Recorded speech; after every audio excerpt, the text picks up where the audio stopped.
Hello guys, this is your friend and we are back with a new fanfic. Which is what if Banished Naruto was the Black Dragon Emperor and Harem with Ophis Part 1. And if you enjoy this fanfic then please press the like button and subscribe to my channel for more fanfic like this. And now let's start the fanfic.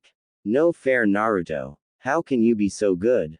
Said 7-year-old Izumi Hyodo with a pout as she watched her friend Naruto Uzumaki beat game after game at the arcade, annoyed that he keeps beating all her records. It's not my fault, I'm just lucky. Naruto replied with a grin at the brunette, having always been incredibly lucky when it came to playing games, something that always annoyed his friends whenever he beat them. Then what's her excuse? Izumi demanded while pointing at their other friend, Irina Shido, who was playing a motorcycle game and is already close to getting the high score. I just practice a lot. You'd be good at this too if you did the same. Irina stated with her own grin, as while she didn't have Naruto's luck when it came to games, she made up for it with a lot of practice. Their words only making Izumi pout, before she soon smiled and joined them in playing more games, refusing to let them beat her at any more. With Naruto and Irina smiling at this before returning to their own games, all three determined to win more than the other two and get more prizes. The trio having been friends since they were younger and been inseparable ever since, spending all their time together playing games or going to the park. With Irina having also invited Naruto and Izumi to go with her family to church, with the two agreeing to go a few times when they could. Along with sleeping over at each other's houses, something that Irina and Izumi were both happy about when they got to stay with Naruto or he stayed with them. The Uzumaki being unaware that both girls had a crush on him, something they've developed with how kind he was, and always willing to help them no matter what. Plus they couldn't deny that they found his whisker marks adorable and always found an excuse to touch them, much to Naruto's embarrassment. It also led to Izumi and Irina to butt heads to get his attention, but they didn't let it get in the way of their own friendship. After playing a few more games, the friends went to exchange the prize tickets they'd won, all of them happy at what they had gotten before leaving the arcade. Unknown location. Though unknown to the trio, in another part of Kuo a battle was taking place, consisting of 12 people with black bat-like wings and 16 wielding swords made of light and guns. With both groups targeting 2 people, a man wielding his own sword of light and a woman with wings as well. These two were Masami Yagaki, an exorcist of the church, and his lover Claria Belial, a devil from the house of Belial and current overseer of Kuo town. A relationship that was supposed to be forbidden due to their respective factions being enemies, despite the ceasefire that they currently had. But that didn't stop them from seeing each other and falling in love, but has now led them to their current situation. The couple having been out together when they were ambushed by a group of 20 devils, all of them not bothering to hide the fact they were sent to kill them both. Though while they were caught off guard by the sudden attack, Masami and Claria were able to recover and take out 8 of the devils. With it not being long before the exorcists arrived, including Masami's superior Tuji Shido. Initially thinking they were here to help them, Masami paid for that when he took a light bullet to the side when they shot at Claria. With this putting them at an even bigger disadvantage, as the devils and exorcists made a temporary alliance seeing as they were after the same thing, but planned to take the other group out afterwards. While Masami and Claria were starting to get tired from fighting both groups, along with getting more injuries. Get out of the way and save yourself some pain, human. We're just after the traitorous bitch. You can die quickly with the rest of the exorcists once we're done with her. Said one of the devils, only for Masami to glare at them, while Claria narrowed her eyes at what the devil said, before they widened as she began realizing what was really going on. They'd go this far to keep their secret. Claria thought, not thinking the Great King faction would kill other devils if it had meant they could keep the king pieces a secret. Then you'll have to kill me first. Masami retorted, refusing to stand aside and let them hurt Claria anymore. Masami, stop this foolishness. She is a devil from the house of Belial, something that will only create more conflict. End this now. Join your real allies and comrades so we may deal with these devils together. Tuji said pleadingly, still trying to convince Masaumi to end things with Claria, so they didn't have to kill him as well. Only for the exorcist to look at him neutrally and not move away from Claria's side, making the devil smile that he'd still stand with her, despite the likely chance they'll both die. The sight making Tuji sigh in sadness and resignation, seeing he couldn't convince Masaumi to not die along with the devils.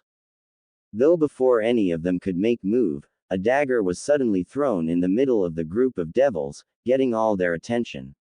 With some of their eyes widening when they saw the dagger and recognized it.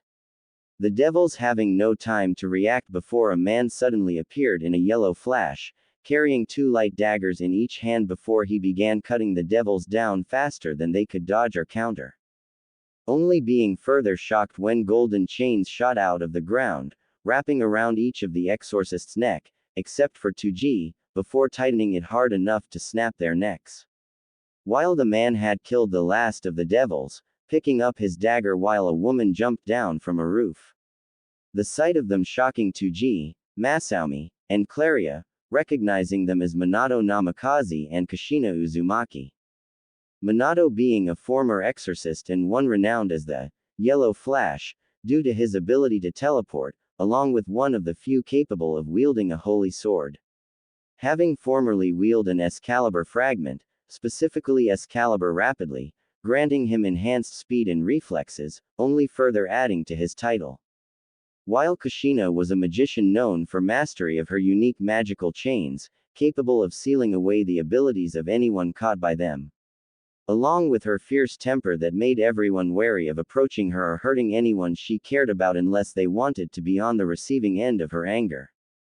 You know, when we moved here, I was really hoping to be done with the supernatural world, but yet it seems we just keep getting dragged into one mess after another. Kushina said in annoyance, before smiling and waving at Claria, having met the devil a few times and consider her a friend. Minato. Kushina. What have you done? Tuji said in shock and horror as he looked at the bodies of his deceased colleagues, only to grunt in pain when the Uzumaki woman suddenly slammed her fist into his face. I believe that's my wife's way of saying, what have you done, Tuji? You were going to kill Masaumi and Claria, and for what? Because they choose who they love and want to be with. Because they're from different factions. Said Minato as he looked at Tuji with a frown, having never really cared for the church's logic when it came to relationships between exorcists and devils. Fully believing that they should choose who they want to be with, regardless of if the person is human, a devil, an angel, a fallen angel, a yokai, or any other species. Which is just one of the reasons he chose to leave, not liking the restrictions they put on their members' lives or forcing them to make choices they didn't want to make. The status quo, Tuji said, only for Masaumi to have enough as he grabbed his collar. Who cares about the damn status quo? Look at yourself, Tuji. Even if you weren't working with them, you were still willing to ally with these devils just to kill me and Claria. What does your precious status quo say about that? Or will you try to justify it with some damn excuse? Maybe bend it around that you were doing the Lord's work. Masaumi demanded angrily that he dare try to claim some moral high ground. But you were working with them, weren't you? Stated Claria, getting the other's attention, before seeing she that was looking right at Tuji. You might have not known when they would attack, but you were working with the devils to make sure both of us died. But none of them knew that. Tell me if I'm wrong.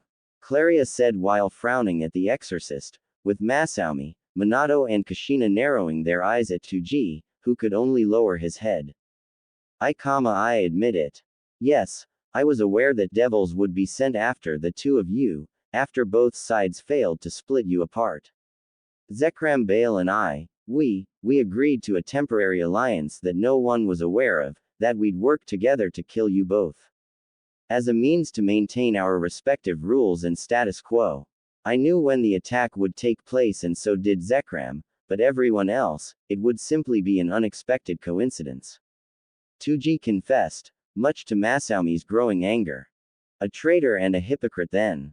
Masami shouted, raising his sword, wanting nothing more than to kill Tuji, before simply tossing him on the ground, and went back over to Claria as he hugged her, simply relieved she's still alive.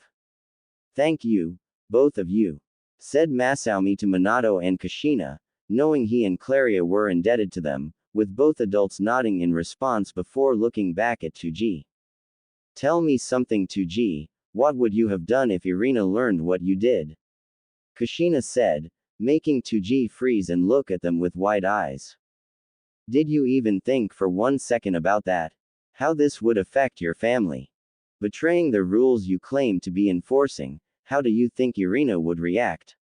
If she became an exorcist, became proud to be just like you, only to learn you helped get Masami and Claria killed? That you worked with devils to make it happen? Would you even be able to look at her?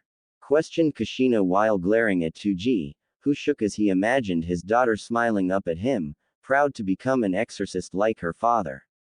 Only for the expression turn into one of shock, horror, and disgust that he betrayed his beliefs and murdered his own colleague and subordinate. Just to maintain a status quo that he, himself, would have broken to do so. It doesn't have to be that way, though, you can still try and make things better. Starting by simply letting them live in peace. Minato said while motioning to Masami and Claria, with the exorcist looked at the couple, really looked and saw how close they were, not seeing anything strange or abnormal, they just looked, relieved to still be alive. Masami, you're truly happy with this with Claria? Tuji said, with Masami nodding in response. I am, stated Masami, with Claria kissing him on the cheek. We both are, Claria said while smiling at her lover, with Tuji standing up before bowing lowly to them.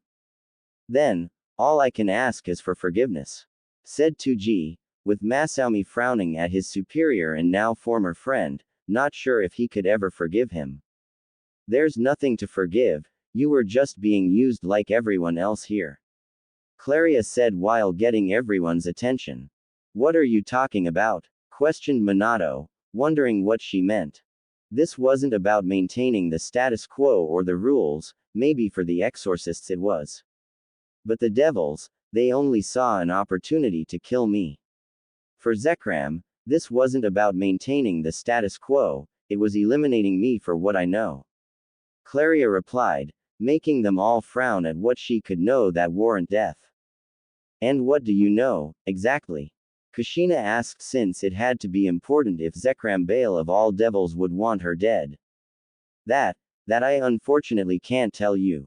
Not out of mistrust, but if it was discovered that you all knew as well, you'd be targeted as well, you and your families, said Claria, knowing she can't share the existence of the king pieces, not if it'd simply make them targets as well. Well, whatever it is, if it's important enough that you're marked for death, then both of you need to disappear, Minato stated, with Masami and Claria nodding in agreement, knowing it isn't safe in Kuo anymore. I can help with that. As far as anyone will know, I was the only survivor and both of you were executed as instructed. While the bodies had been destroyed beyond recognition, said Tuji, wanting to do what he can to make amends. With Masami and Claria being surprised at the offer of help, before nodding in thanks, glad that they'll be able to go into hiding and not worry of being hunted down. Time skip 2 weeks. What do you mean we're leaving? Naruto said, frowning in confusion at his parents. We aren't, but you are Naruto. You'll be going to Kyoto for a while and staying with a friend of mine while there, said Kushina while smiling at her son, with Minato nodding in agreement, both knowing this would keep Naruto safe for a while. After dealing with the exorcists and devils sent to kill Masami and Claria, the two had managed to fake their deaths before going into hiding, not telling anyone where they'd go just to be safe. While Tuji had taken his family to England, claiming it was work-related, something that saddened Naruto and Izumi at seeing Irina leave. While both of them had taken full blame for the deaths of the devils and exorcists, as a means to keep them from trying to find Masami and Claria in case they didn't believe they were dead. And to take any suspicions off Tuji, since he was the only one who walked away, albeit after being injured to help sell the act. Though this also led both parents to decide to send Naruto away for his own protection, with Kyoto being the safest since the devils wouldn't risk attacking the home of the yokai faction. With it hopefully being temporary until they knew it was safe for him to return or they could join him. But, why? And why aren't you coming with me? Questioned Naruto, confused and worried at why his parents were sending him away alone. It's nothing important, your Ka-san and I just have some business to handle. And it's something we don't want you to worry about, so just think of like a small vacation. Minato said, with Naruto looking between them for a few moments. Will you come once the business is done? Naruto asked, with Kushina smiling and kissing his forehead. We'll be there before you know it. Now go get packed and ready. Kushina replied, with the whiskered blonde nodding before going up to his room to pack his stuff. Later, after packing his belongings, Naruto was driven to the train station and put on the next train to Kyoto, something that saddened the boy as he didn't get to say goodbye to Izumi. Having wanted to at least tell her he was leaving, but his parents had insisted they get to the station in time. With Naruto now sitting in his seat looking out the window, still confused and worried at his parents' behavior in sending him to Kyoto alone, while they stayed behind for some business. The Uzumaki only hoping that whatever it is doesn't take too long for them to deal with. Only for him to be pulled from his thoughts when something suddenly hit the train, everyone crying out or screaming in shock and fear at the sudden impact, knocking the train off the rails. Even more so when explosions started going off around them, with the train blowing up much to their horror. Naruto only being further shocked and scared when he was suddenly grabbed and pulled through the broken window. The Uzumaki crying out when he was then suddenly thrown across the ground, looking up only to see someone with black bat-like wings standing over. With more flying in the air and blasting the train until the entire thing was destroyed and everyone was dead. This is the brat we were sent to deal with. What a waste, said the devil while scoffing before kicking Naruto in the ribs, making him grunt in pain as he hit the ground again. Hey, leave some for the rest of us. Another devil said as the remaining four landed around Naruto, before the one who spoke stomped on his back. Yeah, we couldn't even have fun with that redheaded bitch earlier. Damn orders, said another devil, annoyed that they were explicitly ordered to kill both humans and not waste any time. While Naruto froze at what they just said, hearing they went after someone with red hair, making him look up and glare at the devils. Who are you talking about? Demanded Naruto, angry, worried, and scared that they could be talking about his mother, given the fact they're apparently targeting him as well. Only to cry out when he was kicked across the face, feeling his nose was broken and blood gushing out of it, making the devils laugh. Ooh, looks like we have a tough guy. One of the devils laughed before picking Naruto up by his leg, then immediately slamming him down on the ground. You wanna know who we're talking about, you little shit? The hot redhead we just killed, along with that blonde dumbass. Too bad too, we could have shown her what it was like to be with real men. Taunted a devil before stomping on Naruto's chest, making him cough and gag, though still shook at what they just said. K-Ka-san, TT2-san, they killed them. Naruto thought, shaking upon hearing that they killed his parents, before grunting in pain when he was thrown against one of the railway's support pillars. But you know how it goes, orders are orders, and we didn't feel like having the Great King faction on our asses for fucking up a job. But that doesn't mean we can't take our time killing a stupid kid, like you. Said the devil, grinning cruelly before punching Naruto in the face before throwing him back on the ground where they began punching and kicking the Uzumaki repeatedly. They killed them, someone sent them, to kill Ka-san, and To-san, someone, had my parents, killed. Thought Naruto, not even registering the attack anymore, feeling his entire body was numb at what he just heard, that his parents were killed, ordered by someone. Though soon the numbness started turning into anger and rage, that someone would kill his parents for no reason and then send these bastards after him. Hearing them laugh about murdering his parents, that they're annoyed they couldn't defile his mother, and now simply enjoying beating him up. Naruto muttered while feeling his body shaking, along with starting to feel warmer all of a sudden, before one of the devils grabbed him by his hair and lifted his head up. Sorry, what was that runt? Couldn't quite hear you from kissing the ground. The devil taunted before slamming Naruto's head back down, getting another round of laughter from the assassins. Only for their laughter to immediately end when Naruto grabbed the wrist of the devil holding his head, shocked when he suddenly screamed in agony. Even more so as jet black flames erupted from where Naruto was holding him. Said Naruto while lifting his head up, the devils unconsciously stepping back at seeing his slit pupils glaring at them murderously and more of the black fire flickering off his body. I will kill you. Naruto shouted as jet black flames suddenly exploded off his body, the devils being shocked and taken off guard by what just happened, leaving them with no time to escape as fire hit them.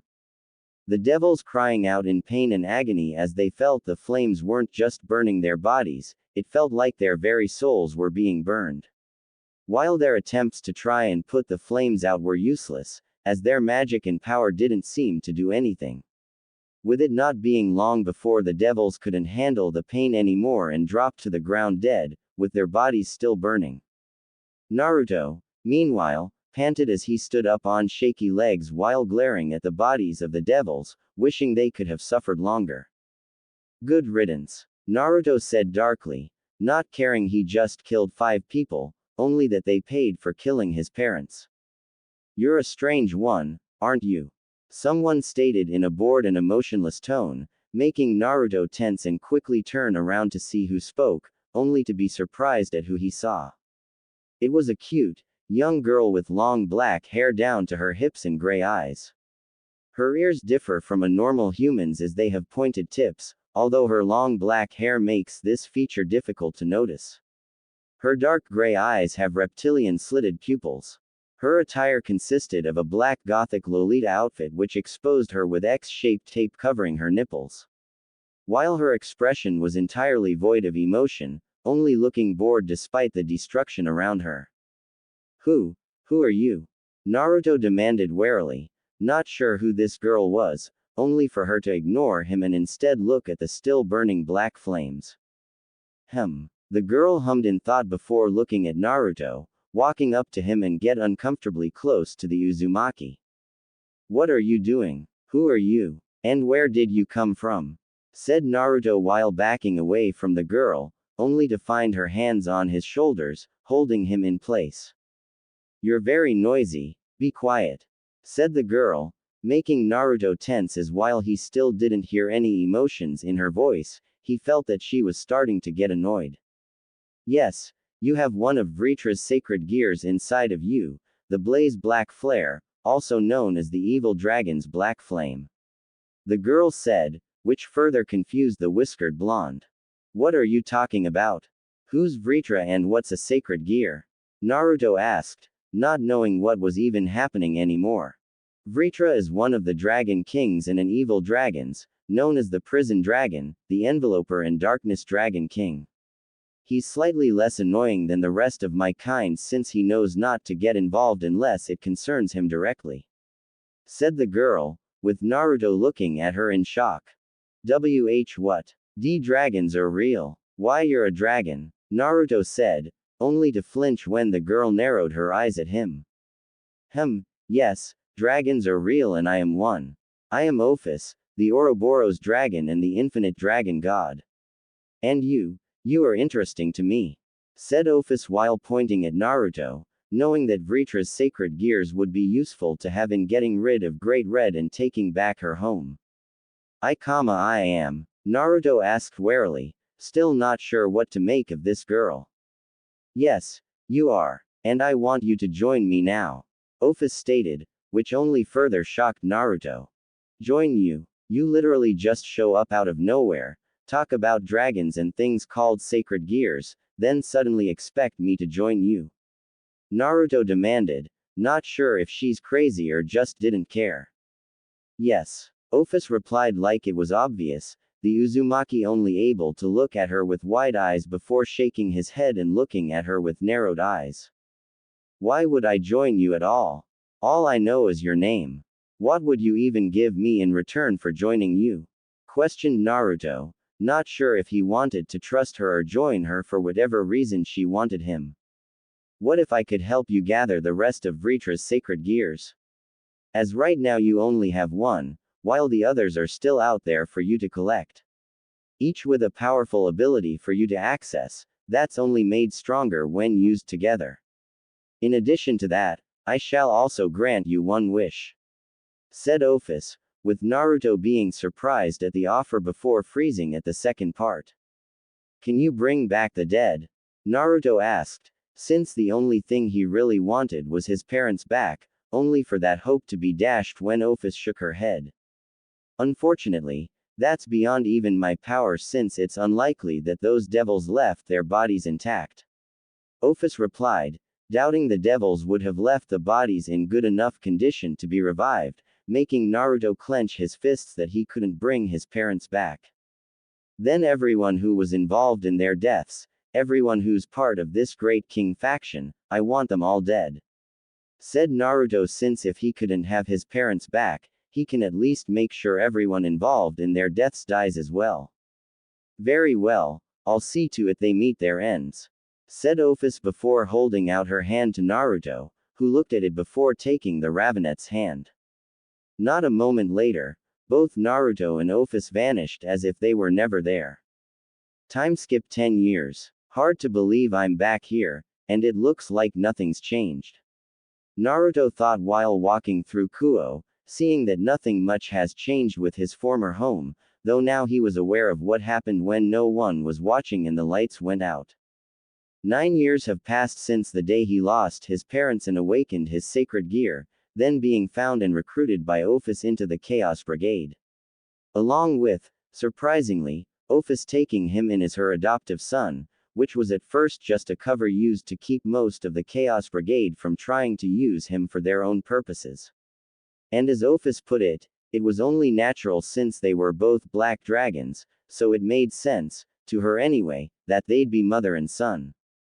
Along with having the more trustworthy members of the Chaos Brigade help raise and train Naruto, learning everything about the supernatural world. Including the fact that his father was a former exorcist and his mother was a magician, both being rather well known before retiring. Ophis also kept good on her end of their agreement, with Naruto having gained the other 3 of Vritra's sacred gears, the absorption line, the delete field, and the shadow prison. With all of them together also reforming Vritra's spirit within him, allowing Naruto to meet the Dragon King, who was rather polite and wise despite being considered an evil dragon. And the Uzumaki was grateful to have Vritra as his partner and helping him out when he needed it. Even better when she fulfilled my wish. Thought Naruto smirking darkly, having relished it when Ophis sent him and a few other members of the Chaos Brigade to massacre the majority of the Great King faction. Everyone involved in his parents' murder, with Naruto personally killing Zekrom Bale while making sure he suffered for what he did. All while taking away the last thing he had before landing the final blow, his power. Having used absorption line to transfer all of Zekrom's power straight into an object, taking all of it until he had none left to take, including his power of destruction. With Naruto then burning him alive with Blaze Black Flare, happy at avenging his parents along with his loyalty to Ophis being solidified. And while Naruto would never forget his parents, he had begun starting to see Ophis as a mother, since she did seem to care for him in her own way. At least when she's acting like a parent. Naruto thought, knowing that Ophis could be rather naive about certain things, including the difference between familial love and romantic love, having ended up waking up with her in bed with him more than a few times. After he'd finished his training, Naruto had asked to return to Kuo, something that Ophis allowed. But only if he had someone accompany him to watch and guard him. Something he protested against since he could handle himself just fine, which Ophis didn't deny, but did remind him there are still beings far stronger than him. Which Naruto to accept, knowing it was true, leading to him being accompanied by Kuroka to Kuo. With her currently being in her cat form and resting on his shoulder, looking around in interest at the town. Naruto, said a familiar and shaky voice, pulling Naruto from his thoughts as he looked, only for his eyes to widen when he saw it was Izumi. Seeing she had grown into a beautiful young woman and had a voluptuous figure, with her hair now going down to her hips. And her attire consisting of a white long-sleeved, button-down shirt with vertical linings, a black ribbon on the collar, a black shoulder cape and matching button-down corset, a magenta skirt with white accents, thigh-high black socks, and brown Mary Janes. Izumi, Naruto said in surprise at seeing her, before smiling at the brunette, happy to see his friend again. Before grunting when Izumi launched herself at him, wrapping her arms around him tightly before Naruto heard her start crying into his chest. Naruto, you're alive. I heard what happened to your parents and I thought that yo you ddd died too.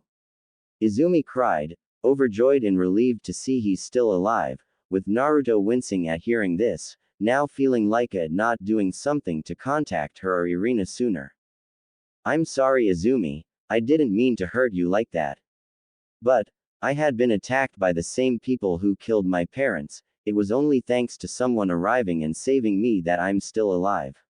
So I went with them, since they offered to help me and so I could learn to protect myself as well as those I care about, including you. Naruto said, looking at Izumi and wiping the tears away before hugging her. I'm sorry you had to go through that, but I promise I'm not going anywhere again. Said Naruto, not wanting to hurt his friend again, with Izumi sniffling and nodded. You better, said Izumi, happy to have him back before she took notice of Kuroka resting on Naruto's shoulder, who was looking at her curiously, making the brunette smile and pet her.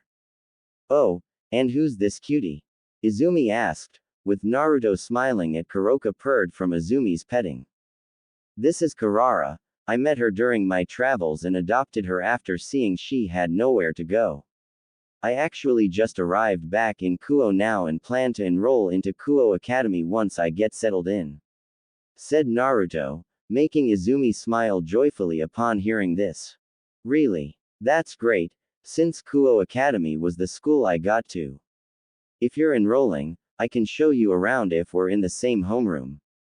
Izumi said excitedly at having her friend attending Kuo with her. Huh, that's great and hopefully we're in the same homeroom, since it'd be nice having a friend around. Naruto stated before they began walking around Kuo and reconnecting. With Izumi taking the chance to look her friend over and see how much he's changed. Seeing that he still had the same spiky blonde hair, his skin looked to be a little paler, and his eyes were a darker purple color as well. While his attire consisted of black boots, black pants with purple lining on the sides tucked into them, a dark purple shirt, and a dark gray jacket with purple edging. Naruto's gotten really handsome, thought Izumi while blushing at her friend's looks, before smiling lewdly at remembering how hard his arms and chest felt when she hugged him. I wonder what other parts of him are that hard. I can't wait to make him into a harem king. Izumi thought as her blush grew more intense, along with the images appearing in her mind. So what have you been doing? Naruto asked while looking at Izumi, who quickly shoved the images to the back of her mind, for now anyway. Nothing much, though I did join the kendo team after entering Kuo Academy and met two other girls there, Murayama and Katase. They're really great and some of the best members of the team. I also joined the archery club and wrestling club to widen my overall arsenal fighting style. Replied Izumi, smiling as she thought of her other friends. Then I can't wait to meet them. And I've actually learned how to use a sword as well. If you want, we could spar later or when I'm enrolled in the academy. Offered Naruto, since Ophis had also given him a very special sword as well in addition to Vritra's sacred gears. Yeah, that'd be really great. But what about you? What have you done over the years? Questioned Izumi, curious about what Naruto's been doing. A little bit of everything. I've traveled a lot and been to practically every country, meeting a lot of interesting people. Some good, some bad, and ones that I simply didn't like. Naruto said, having met members of plenty of different factions and pantheons, some he could call friends and others as enemies. That's cool and lucky, getting to see so many new places. Izumi said while smiling at the whiskered blonde, who nodded in agreement. It was pretty great. Maybe when we're able to, I can show you some of the places I've been to and introduce you to some of the friends I made along the way. Naruto said, making the brunette's smile widen. I'd really like that, Izumi replied, wanting to know more about what Naruto's been up to, along with seeing if there's any girls she could recruit into the harem that she plans to make for him. Naruto-kun, I hate to interrupt, but you should know that your friend is in possession of a sacred gear. A powerful one from what I'm sensing. Kuroka said via telepathy, having sensed something coming from Izumi and could confirm she had a sacred gear. She's right, partner, I sense it as well. Whatever gear the girls has, it's powerful and draconian in origin. Added Vritra, sensing the sacred gear that Izumi has is of draconian origin, only being unable to pinpoint what dragon it could originate from. With this worrying Naruto, since not only did Izumi have a sacred gear, but that it was a dragon-type sacred gear was even more worrying. Given that dragon-type sacred gears are some of the most powerful ones, even the common and weaker ones like twice critical can be powerful and dangerous in the hands of the right wielder. And depending on how powerful the sacred gear is, it could also cause Izumi to go into a berserker rage and have to be put down before she could kill anyone. That's not even counting the target it'd put on her back by those who'd want to recruit her or kill her. Both thoughts making Naruto clench his fists, refusing to let anything happen to Izumi. I won't lose anyone else I care about, never again, thought Naruto before taking Izumi's hand in his own, making her look at him in confusion. Sorry, I just really missed you, Izumi. Naruto said, making Izumi smile and blush lightly while squeezing his hand gently. I missed you too, Naruto, replied Izumi as they continued walking and reconnecting with each other. Later, once it started getting late, Naruto walked Izumi home, where they traded farewells before Naruto headed home as well. Though once he was far enough away from Izumi's home, the Uzumaki stopped in his tracks. You gonna keep hiding or will you come out now? Naruto said to seemingly no one, before turning around to see his follower step out of their hiding spot. With it being a petite girl with white hair and gold eyes. The front of her hair has two long bangs going past her shoulders and several loose bangs hanging over her forehead, while the back has a short bob cut. She also wears a black cat-shaped hair clip on both sides of her hair. With her wearing the same uniform Izumi was wearing, minus the shoulder cape.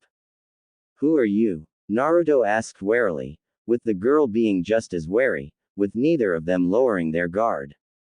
Kaneko Tuju, Rook of Rias Grimori, replied Kaneko after a few moments.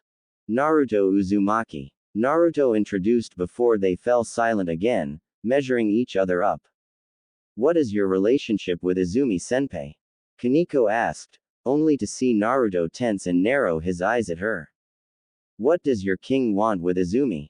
Demanded Naruto, now suspicious and protective if devils were watching Izumi, with Kaneko tensing at the chance of having to fight Naruto. Though when she saw the black flames start gathering in his hands, the Nekosho relented, knowing how bad it'd be for her and the rest of Rias's peerage to get into a confrontation with Naruto. All of them having heard about his reputation as a mercenary, bounty hunter in the supernatural community. Even if he's just a human, he's not someone that wanted to have after them. Bucho wishes to recruit Senpai into her peerage. I was asked to observe her until then. Kaneko revealed, only to see Naruto didn't lower his guard or extinguish his flames. Then why didn't she just ask Izumi like a normal person, instead of having you watch her? Naruto said, knowing the extent that devils would go, to recruit new peerage members and how poorly devils can treat those in their peerages. There was a reason there is a growing number of stray devils. Some would simply choose being on the run than being used and abused by cruel masters. Even after the underworld fell under the full control of the Four Mao, after the majority of the Great King faction was wiped out, since they were still just four devils despite their power and reputation. And against a majority of noble elitists that were afraid of losing their power, it would only result in another civil war among the devils.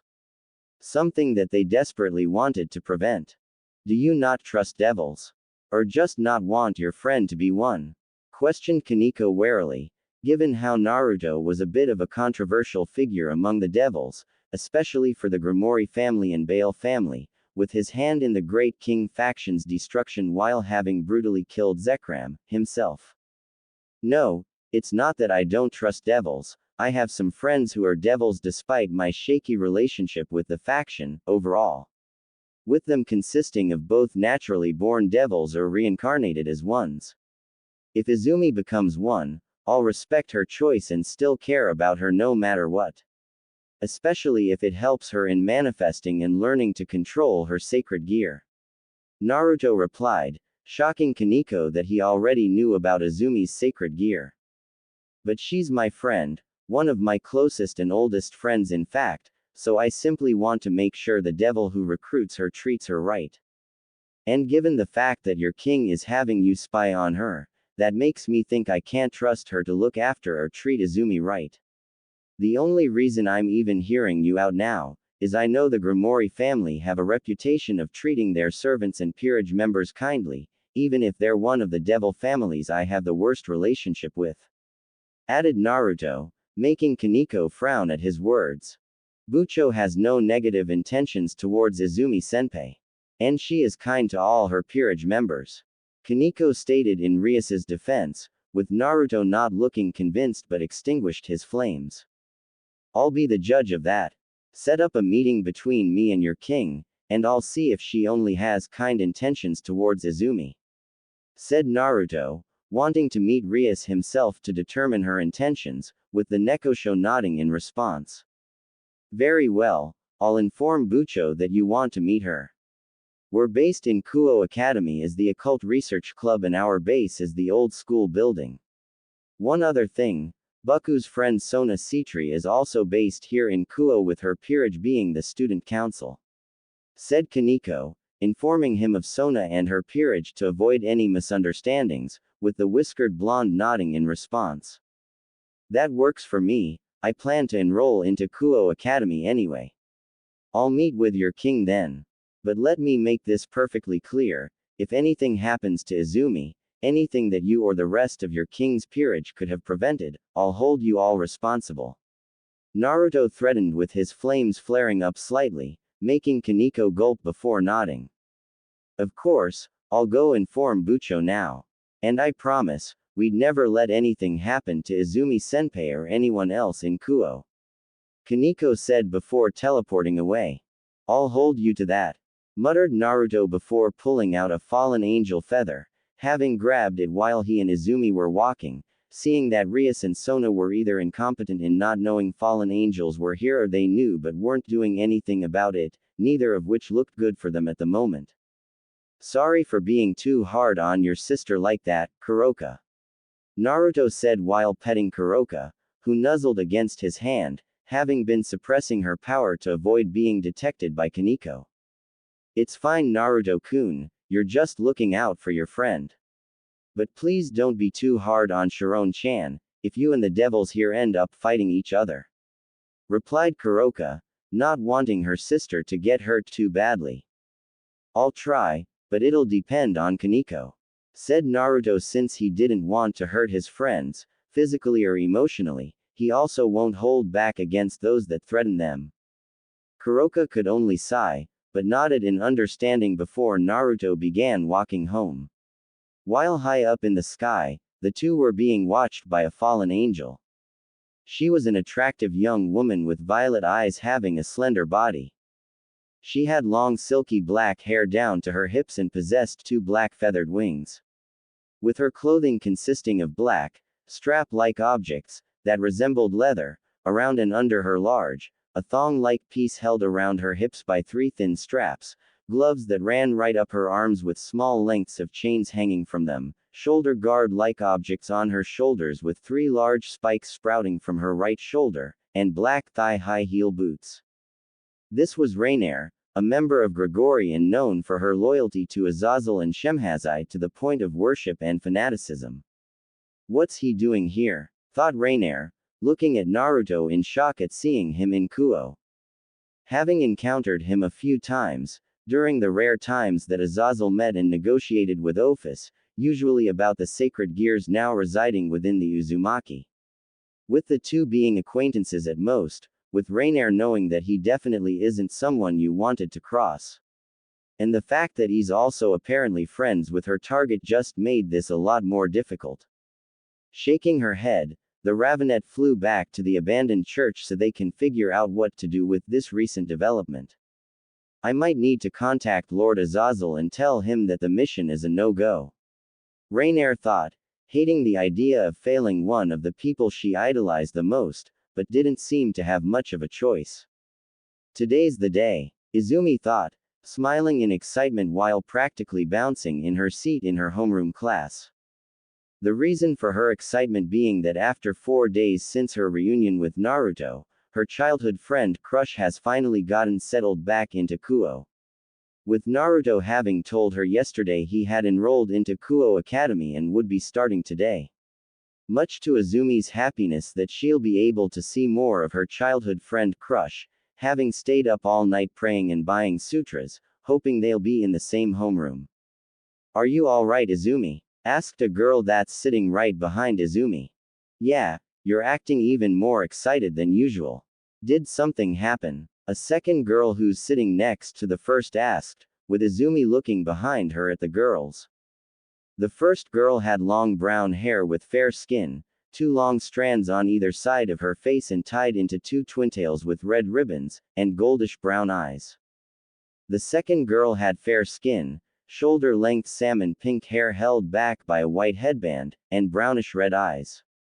There was also a third girl with fair skin as well, mess light brown hair tied into braids on each side of her head, and gold eyes that were covered by pink-rimmed glasses. With all 3 of the girls wearing the Kuo Academy girls' uniform, with the third girl not wearing the shoulder cape.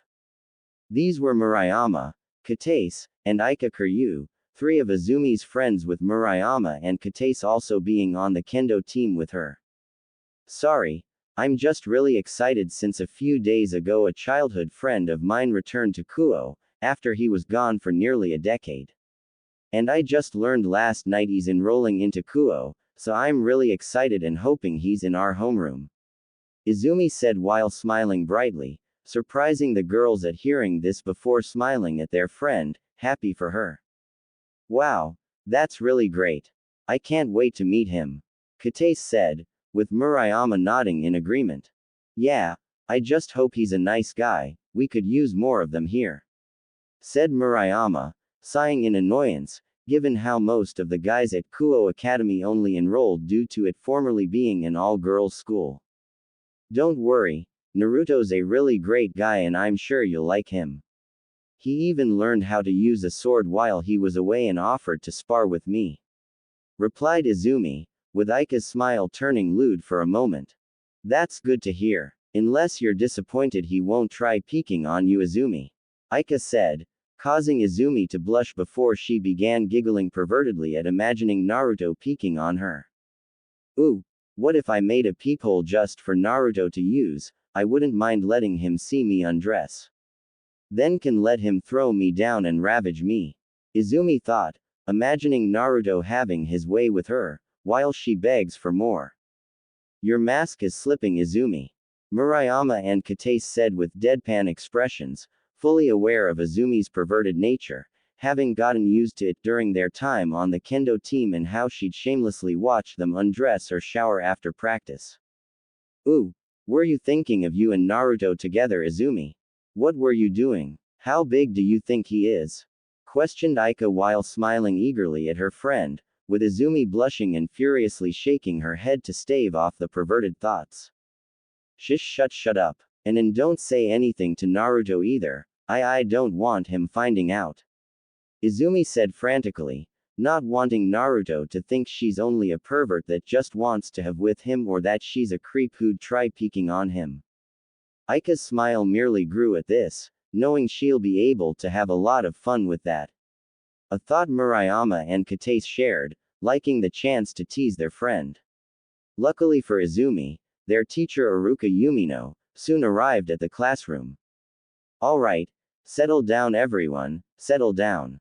Aruka said, getting everyone's attention on him with Aruka waiting until he had all the students' attention. Now before we begin today's lesson, I have an announcement. We'll be having a new student is joining us today and I hope you all give him a warm welcome here at Kuo Academy. Said Aruka, with the entire class perking up at the mention of a new student, only the guys to be disappointed it wasn't a new girl, while the girls were curious about getting a new student. While Izumi's happiness grew before she began mentally cheering and dancing when Naruto walked in, happy that her friend crush was in her homeroom. Hello everyone, I'm Naruto Uzumaki, it's nice to meet you all and hope you treat me kindly. Naruto greeted with a smile and a bow, getting different reactions from the class, with some of the girls looking at him with hearts in their eyes while the guys glared at him. We just got another prince. Look at those cute whisker marks. He's so handsome. Damn it. Now we have another pretty boy bastard to deal with. Him and Yuto won't leave any girls for the rest of us. Alright, quiet down everyone. Aruka said loudly, silencing the class before he looked at Naruto. We're glad to have you joining our class Naruto, please take the seat next to Izumi over there. Said Aruka, with the Uzumaki nodding before he went and sat beside Izumi, smiling at his friend who returned it. Yes, Naruto's not only my homeroom, but he's sitting next to me. Izumi thought joyfully that she had her childhood friend this close to her. You look happy Izumi. Did something good happen? Naruto asked in amusement, chuckling slightly when she punched him lightly on the shoulder. Don't act like you don't know.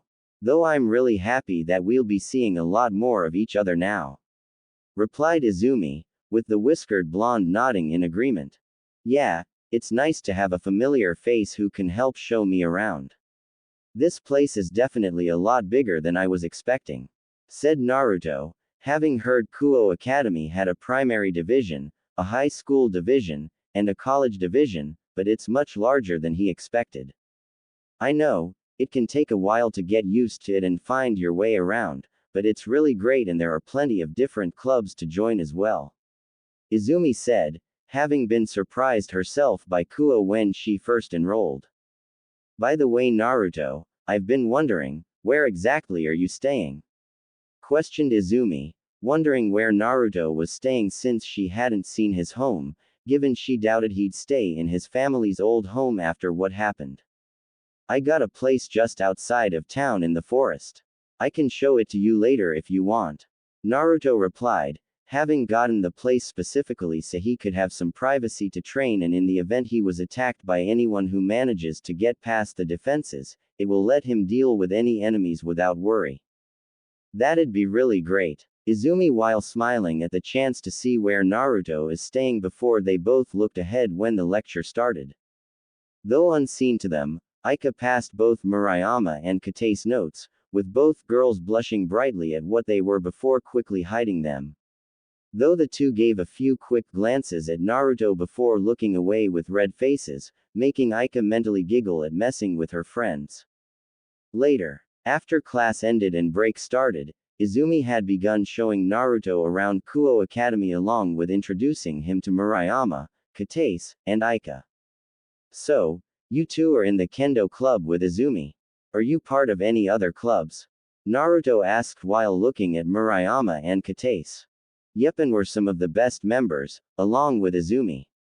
We make sure to practice every day and improve ourselves. Kataise said with a proud smile on her face, with Murayama nodding in agreement. That's right. Though we aren't part of any other clubs like Izumi is, but we have considered the archery club after watching Izumi practice a couple times and it looks pretty fun. said Murayama as they both considered joining Izumi in practicing archery. That's pretty cool, and it's always good to broaden your horizons and try new things. What about you, Aika? Are you part of any clubs? Questioned Naruto while looking at the spectacle-wearing girl, who shook her head. Nope. I'm not really interested in any clubs. But it certainly is fun watching Izumi handle a sword. Aika said, grinning at Izumi, who blushed at the words and the double meaning behind them. Yeah, Izumi really knows what she's doing and the right grip to have in handling one. Murayama added, smirking slightly at the brunette as her blush deepened while she tried holding off her perverted imagination. In fact, she was really eager to show you how great she is at using a sword. Said Katase, enjoying the sight of Izumi struggling to maintain her composure. Yeah, she mentioned that when she first met up, and I am eager to see what you can do, Izumi. I'm sure you've got some great moves and we could even trade some ideas. Naruto said while smiling at his friend, with Izumi unable to hold back a perverted giggle. I have so many ideas for using your sword, muttered Izumi, unable to help herself, only to immediately fall silent when Naruto looked at her. What? Naruto asked, not hearing her clearly. Nothing. I was just talking about ideas for using your sword, depending on what kind it was. Izumi said quickly while thinking of an excuse, with Naruto raising a brow at her behavior. Sure, though it's kind of unique, said Naruto, knowing his blade wasn't like any other kind. Oh, don't worry, I'm sure Izumi will still be more than happy to see it and help you with it. Stated Aika with a perverted grin as Izumi's face turned bright red with blood starting to drip from her nose. So Naruto, Izumi told us you've been gone for a decade. What have you been doing all that time? Katase asked, deciding to have mercy on Izumi and change the subject. Mostly traveling, training, meeting different people, and seeing a lot of new and exotic places. But it does feel good to finally stay in one place now, less worrying about suddenly deciding to leave and going somewhere else. Replied Naruto, glad for the chance to relax and stay in one place, even better that it lets him see his friend again. That sounds really nice, getting to travel across the world like that. But what kind of people have you met? Questioned Murayama, with Naruto smirking slightly. It'd be easier asking the kind I haven't met yet, since I've met every kind of person you could imagine. Naruto said, much to their surprise, but it only made them more curious to learn more about his journeys. Though before they could ask anything else, the girls were surprised when Kaneko suddenly walked up to them, not expecting the school's mascot to approach them. Bucho will see you now, Kaneko said while looking at Naruto, only surprising the girls more that she's talking to Naruto and that Rias apparently wants to meet him, along with being confused at the serious expression now on his face. Good. Izumi, would you come with me for this? Naruto asked while looking at his friend, wanting her to come since this also involved her, which only confused Izumi further. I guess so.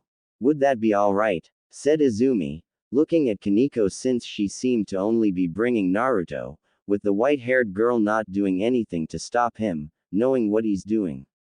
Yes. Now let's go, Bucho is waiting, replied Kaneko before motioning them to follow her, leaving a confused Murayama, Katase and Aika behind, while an equally confused Izumi followed Naruto and Kaneko.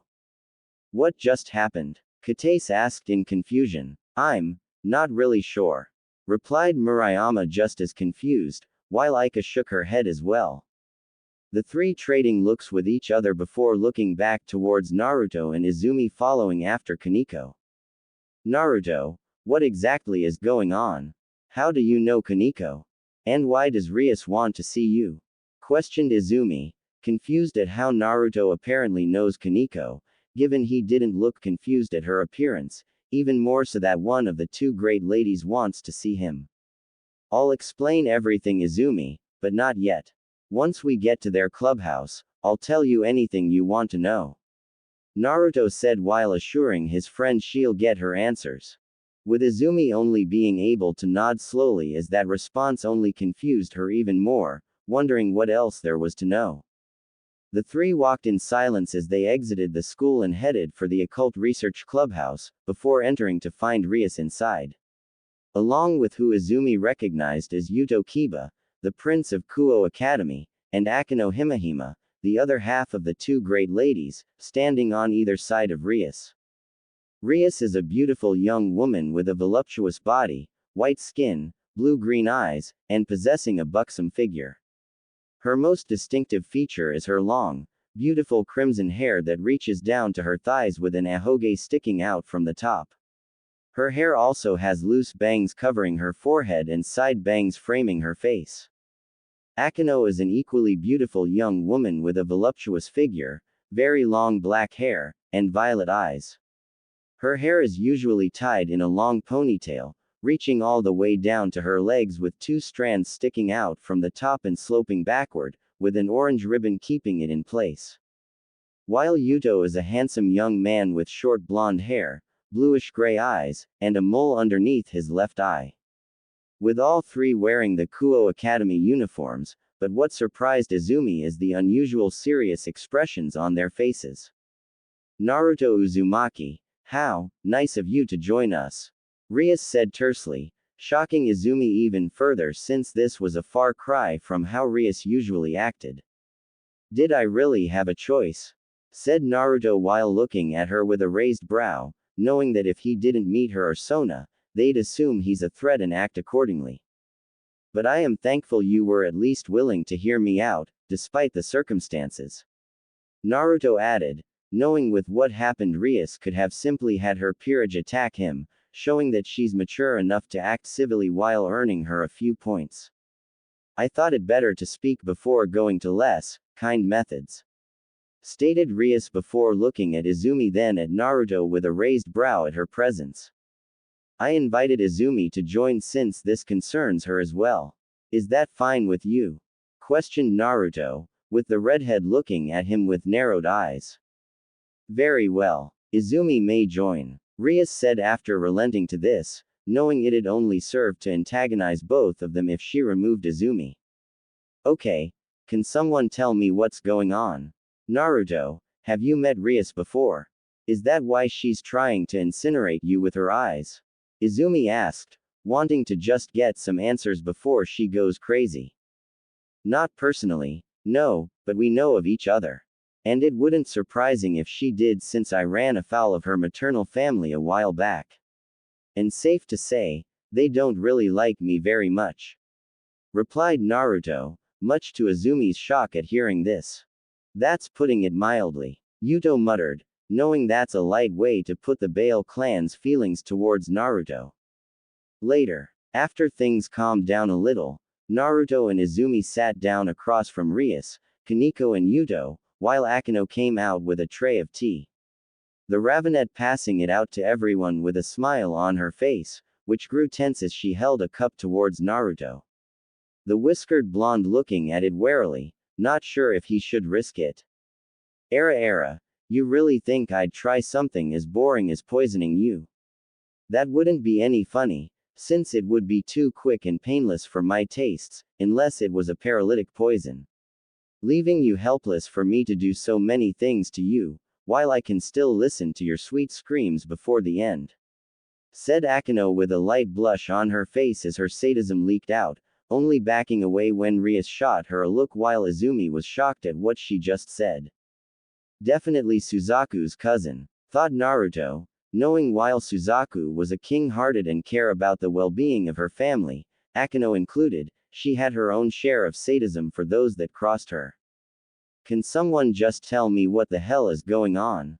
Izumi demanded, getting tired of not getting answers and getting close to freaking out at the back and forth. Izumi, there's a lot you need to hear, Naruto said, getting his friend's attention, only for the brunette's eyes to widen at seeing Naruto was holding black flames in his hand while not showing a hint of pain or uncomfortableness. Okay. I'm being extremely calm right now despite the fact you're apparently a firebender. Please start talking before I start freaking the fuck out, said Izumi, starting off calmly before screaming at the end, making Naruto chuckle lightly as he extinguished the flames. Right. Sorry. And that wasn't normal fire, it's created from my sacred gear, the blaze black flare. As for what sacred gears are, they're items with powerful abilities created by the God of the Bible and given to humans, mostly as a means to help them stand a better chance against the supernatural factions and pantheons, Naruto said before he began telling Izumi about all the different factions and pantheons, along with everything she saw thought was fake or made up was in fact very real. With the brunette listening in stunned silence as her friend told her everything about the supernatural world. Unable to doubt him, even if he hadn't shown her the flames, knowing Naruto wouldn't lie to her about something like this. And the fact that none of the occult research club members looked surprised or fazed, meaning they must have already known. Wait. Your parents were an exorcist and magician? Izumi asked after Naruto told her the truth about his parents. Former exorcist actually. San left the church since he didn't agree with a lot of their beliefs and rules. With them having met and settled down together when they had me. Replied Naruto, making the brunette nod before she looked at him warily. Is that the reason they died? They were attacked, weren't they? Said Izumi, with the Uzumaki nodding while clenching his fists. Yes, they were attacked and murdered by assassins, after they got involved and stopped some innocent people from being killed. Then they came after me, their client wanting me dead as well, believing my parents knew something they shouldn't have and wanted to ensure they couldn't tell anyone, including me. And I would have died too, if it wasn't for me awakening my sacred gear after they were dumb enough to mock my parents, even reveal their disappointment they didn't get the chance to rape my Ka-san. I enjoyed watching them burn. Naruto said darkly, with Izumi looking at him in shock and sympathy, with even the orc members being shocked at hearing this, while Rias had a sinking feeling at just who the assassin's client was. That's why you left, isn't it? Because you were being targeted by someone or you were trying to avenge your parents? Izumi stated, with Naruto nodding again. Yes, the person who found me, they were the ones who told me about the supernatural world and trained me. I joined them in exchange for two things, the first being the rest of my sacred gears, as the blaze black flare was part of a set which I now have. Said Naruto while glancing at Rias in her peerage, the reveal being a silent warning to them to know he had more than one sacred gear. And the other thing? Izumi asked, with Naruto fully turning to face Rias. The deaths of everyone involved in my parents' murder. And they kept their word. Once I was strong enough by sending me and a few others went to the underworld, where we slaughtered the majority Great King faction while only sparing Lord Belial since he had nothing to do with my parents' death or the attempted assassination on the people prior to us. While I personally killed Zekram Bail, the man who ordered theirs and my own death. Naruto revealed, with the redhead looking at him with wide eyes at hearing just why he killed Zekram, that he was simply getting revenge for his parents' death. I didn't know he did that. Said Rias as she and the rest of the underworld simply believed it was just an attack against them. Of course you didn't. Why would devils ever believe they are responsible for any misfortune that befalls them? You see me and my allies destroy a major part of your government's hierarchy and simply see us as attackers, not even caring to know the reason, only believing we're the ones in the wrong. And it's not the first time the devils have taken things at face value, choosing to only see what you want rather than what's underneath, all while simply labeling the person as evil and a threat for killing innocent devils. Said Naruto, given the same thing happened with Kuroka, how she killed her former king to save her sister, only to be labeled as a stray devil. All while her sister was imprisoned and sentenced to death, only being saved by Sirzex and given to Rias to join her peerage, all while believing Kuroka abandoned her. Rias couldn't help but frown at his words, given he basically called devils naive or uncaring. But also felt that there was more to them than just what happened to him. Regardless, even if you're telling the truth, I can't just take your words at face value either. As no matter the reason, You and your allies did attack the underworld and destroyed a major part of the government, along with the deaths of my ancestor and uncle. Rias said before feeling surprised slightly when Naruto nodded in approval. Good. Then you're at least learning. You don't know me, for all you know everything I just said was bullshit. Plus, I doubt your mother and relatives in the Bale clan would have the best opinion of me nor an unbiased one. Something that I'm certain they made sure to pass on to you. But I prefer letting my actions speak for me, anyway. Naruto replied before he looked back at Izumi. Now I'm not just telling you this because you're my friend Izumi, it's also because you're involved as well. Since like me, you have a sacred gear within you too. Revealed Naruto, much to her shock. I have a sacred gear. Izumi said, shocked to hear this, before she started getting excited at the chance to have a powerful weapon like Naruto. Yes, but don't get too excited. While you have a sacred gear and a powerful one at that, they are incredibly dangerous to those that don't know how to use them. Even more so with yours as it's a dragon-type sacred gear, which are inherently even more powerful, especially with the right user. With your sacred gear already being a powerful one on top of being draconian in origin, it's something very dangerous. The worst case scenario being you awaken it and without the proper training, you could end up going berserk and killing everyone around you until someone manages to put you down. Naruto explained, causing Izumi to turn deathly pale while her excitement vanished. But don't worry, with the right training and time you would be able to use it safely.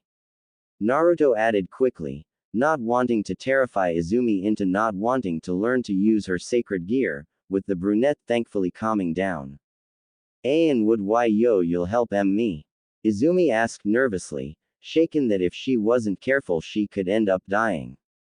Yes, I will. But, that brings me to another thing. As I'm sure you've already guessed, everyone in the Orc are devils, with Rias being the king and the rest of her peerage members. Naruto said while looking at Rias with Izumi doing the same, with the redhead nodding while summoning her remaining peerage pieces on the table, much to Izumi's shock. That's correct. Akino is my queen, Yuto my knight, and Kaneko my rook.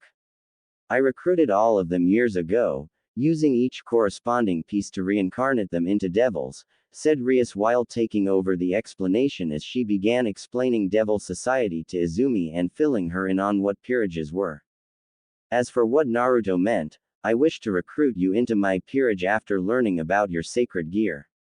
Something that'd go a long way in helping you to awaken your sacred gear and lowering the risk of going berserk unless you tried handling too much of its power before you're ready. Rias said as she finished her explanation, with Izumi simply looking between her and Naruto in shock at all the information they just revealed. That's just a lot to take in, muttered Izumi, with Naruto wrapping an arm around her to comfort his friend. Yeah, I know the feeling when I first learned all this. Part of me thought I was just having some crazy dream, but even I couldn't think up all of this. And in regards to being a devil, the choice is entirely up to you Izumi, whether you want to join her peerage or stay human. But whatever you choose, I'll still be here whenever you need me for anything. Said Naruto, making the brunette smile slightly at him. He's right. While I wish for you to join my peerage, it'll be your choice on whether to join or not. And you'll still receive assistance in learning to control your sacred gear as well. Rias added, wanting Izumi to join, but knowing she can't force her or manipulate things to have a situation where she can recruit her. Though it did make Rias wince at her original plan, seeing how shaken Izumi was at everything she learned, and she would have simply taken advantage of her for her own needs. So the least the Grimoire heiress could do is still help Izumi with controlling her sacred gear, even if she doesn't join her peerage. Thank you, both of you. But could I have some time to think it over? Izumi asked, with Rias nodding in response. Take as long as you want, replied Rias, knowing it's a tough decision to make. Thanks. Though what exactly would the benefits be if I did become a devil? Questioned Izumi, wanting to hear the benefits of being a devil. For starters, you'll be a lot stronger, faster and more durable. You'll gain demonic power which do a wide range of things from creating various elements, gain a resistance to light weapons depending on how much you'll have, and many other things you could think of or imagine. You'll also be able to fly with your wings, see in the dark, and you'll have the chance to advance through the ranks to become a high-class devil yourself and get your own peerage. Being able to recruit members to join you, fight in raiding games, with some devils even forming their own harems with their peerages. Rias explained, with Izumi immediately perking up at the last part. Form harems. I could form my own harem. I could make a harem for Naruto, thought Izumi, thinking of how much easier her harem plan for Naruto would be if she had her own peerage. Though for you, the most important would be that it'll help you in controlling your sacred gear much more quickly than if you were human. Along with greatly lessening the risk of you going berserk, added Rias, with the brunette nodding at this, knowing her sacred gear will eventually awaken. And that definitely sounded better than the alternatives, especially with how powerful her sacred gear apparently is, given it's of draconian origin. That all sounds really great, Izumi said, as while she'd like the help in her harem plan for Naruto and learning to control her sacred gear, this is still a big decision to make. I understand, like I said, take as long as you'd like. And if you want, you and Naruto are welcome to spend your free time here at the Orc to get to know myself and my peerage better, as well as getting a feel for how things work here and what you'd be doing if you choose to join. Rias offered, extending the offer to Naruto as well out of courtesy, and the fact she doubted he'd stay away anyway since Izumi's his friend. With Izumi smiling at the offer, since that would be good and better help her in deciding if she'll join or not. Thank you, that'd be a really great way to get a better idea of what I'd be doing, replied Izumi, while Naruto nodded in agreement. Great, then we'll see you both again when you're free, said Rias while smiling at the brunette, with Izumi and Naruto getting up and leaving. You've certainly made a big name for yourself amongst the devils, and not in a good way, Izumi stated once they exited the clubhouse, with the Uzumaki nodding in agreement. Yeah, pretty sure if they could, they would have sent more assassins after me. Or maybe even Sears's Lucifer himself would have come after me, Naruto said, which only worried Izumi at the idea of Naruto being killed. Why haven't they? And how are you even still alive after what happened? Asked Izumi, since while she didn't doubt Naruto must be strong, she doubted he's at the level of a super devil. I have my own powerful allies in the supernatural world, starting with my adoptive mother.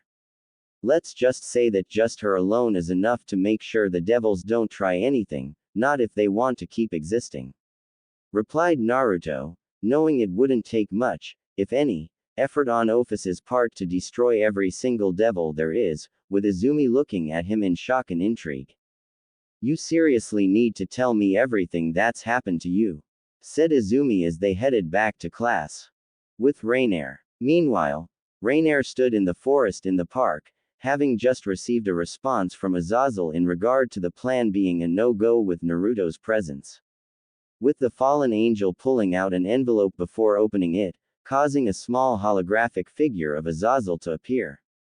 Azazel is a tall man appearing to be in his 20s with an average build, black hair, golden bangs, and black goatee. He also possesses 12 jet black feathered wings that grow out from his back. He wore a V-neck maroon long coat with a wide, open high collar that opens up at the hem. The long coat also featured 2 black belts around the waist and 4 black bands on each arm, 2 of the bands at the wrist and the other 2 near the elbow. He wore gray slacks and brown shoes. Rainier, I don't know where these orders came from, but I gave specific instructions to only observe the Hyodo girl and if necessary bring her to the Grigori to recruit her to safely learn to use her sacred gear. The same with the Argento girl, who was kicked out of the church. Do not, under any circumstances, extract her sacred gear, said the recording, with Rainier's eyes widening at this, since she'd been under the impression she was just meant to just kill Izumi, while extracting Asia's sacred gear for the Grigori to study. I'm not sure who tampered with your orders, but they knew enough to take advantage of your loyalty to me and Shemhazai so that you wouldn't question them if you believed they came from either of us. Once Asia Argento arrives in Kuo, take her to the devils there, as I doubt it'll be safe for her to join the Grigori until I learn what's going on. And if necessary, get the prison dragon's help. If his friend was really being targeted, then it'd be better if he knows we had nothing to do with it. One last thing, don't tell anyone about this and act like nothing's changed. I don't know who you can trust there. But figure out what you can, then report back. Azazel said before the hologram vanished, while Rainier scowled and clenched her fists. Motherfuckers, thought Rainier while punching her fist through a tree, angered that someone had been using and manipulating her by using her loyalty against her, while swearing if she finds out whoever it is, she'll drive a spear through their heads. Both of them if they're a guy. Taking a breath, Rainier remembered what else Azazel said, take Asia to the devils for her own safety and if necessary get the prison dragon's help, knowing he meant Naruto when he said that. Something that would be good, since she didn't know who she could trust right now, if the rest of her teammates were in on it or not. I'll probably tell him anyway, if only to see what he'd do to the traitors. Rainier thought, knowing that Naruto wouldn't hesitate to kill anyone if they were a threat to his friend, before she took flight into the air to go back to the abandoned church. Though unknown to Rainier, she'd been followed and eavesdropped on by two of her supposed allies. Another fallen angel named Danasik and a stray exorcist named Fried Selzen. Danasik was a middle-aged looking man with short black hair and dark blue eyes. His attire consisted of a pale gray trench coat over a white dress shirt with a matching ascot, black pants and shoes, a pair of black gloves, and a black fedora. While Fried is a young man with short white hair and red eyes. As a priest, he was dressed in clerical clothing and often had a disturbing smile on his face. Well, that's just fucking great. The bitch knows what's happening and won't kill the other bitch, even handing the damn nun over to those shitty devils. Fried shouted with a scowl on his face. Be quiet, she could still hear us. Let's go and speak with Kokabeel, said Danasik as they left to a secure location, heading to an abandoned factory in town to use. Once there, Danasik created a summoning circle on the ground before soon a holographic image of Kokabeel appeared in front of them. Kokabeel has the appearance of a man with long black hair and red eyes, and unlike other fallen angels, he has pointy ears. Kokabeel also possesses 5 pairs of black wings, showing his high-ranking status and power among the fallen angels. He wears a black robe with detailed accessories and purple shoulder pads with gold streaks on the side. What is it, Danasik? Is the human girl dead? Kokabeel demanded. No, Kokabeel-sama, the prison dragon has arrived in Kuo and it appears he's friends with the target. This prompted Rainier to contact Azazel, causing her to learn that his orders had been tampered with. She's now suspicious and isn't likely to trust any of us. Azazel's also ordered her to take the nun to the devils, rather than extract her sacred gear. Danasik explained, making the cadre scowl in annoyance at this wrench in his plans. Tisk, how annoying. Fine, when the time is right, usurp Rainier with the rest of the fallen angels and stray exorcists. Kokabeel ordered, refusing to let this ruin his plans entirely. And what do we do with afterwards? Demanded Fried with a dark glint in his eyes. I don't care what you do. Just make sure she doesn't get in the way again or contact Azazel, said Kokabeel, making the stray exorcist laugh madly. Fried shouted, eager for the chance to rape Rainier, having wanted her body when she first showed up and will now get his chance. What about Mittelt and Kalawarner? Questioned Danasik, since they were the 2 wild cards, as there's no telling who they'd side with, either remaining loyal to the Grigori or joining them to not be killed. Leave them, if they're smart, they'll join the winning side when the time comes. If not, then deal with them along with Rainier. As for the nun, bring her to me so I can extract Twilight Healing, myself, said Kokabeel, having planned to use Rainier as a temporary vessel for the Twilight Healing before taking it for himself, but now he wants the sacred gear brought directly to him. With Danasek and Freed nodding at their new orders before the hologram vanished, while the two left to ensure that nothing else happens to mess with the now changed plan.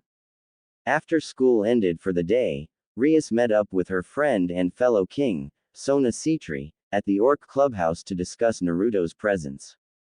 Sona is a young bespectacled woman with a slim figure, black hair styled in a short bob cut and violet eyes.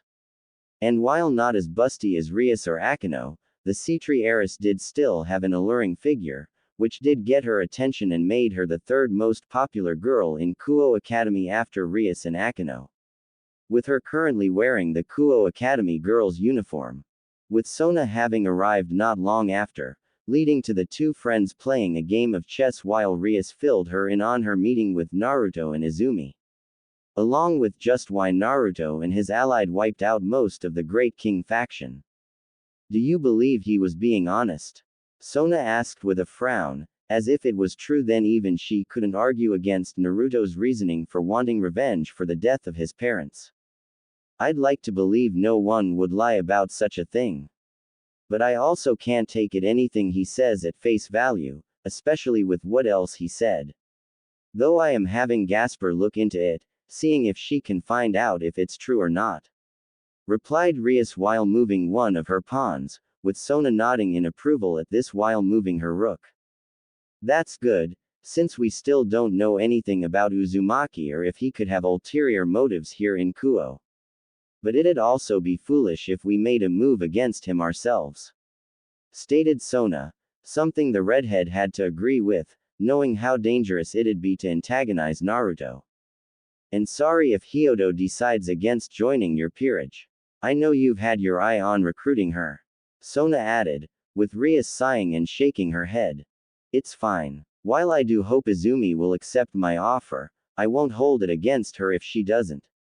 Besides, even if she doesn't join my peerage, it'll be good to still have her as an ally and friend.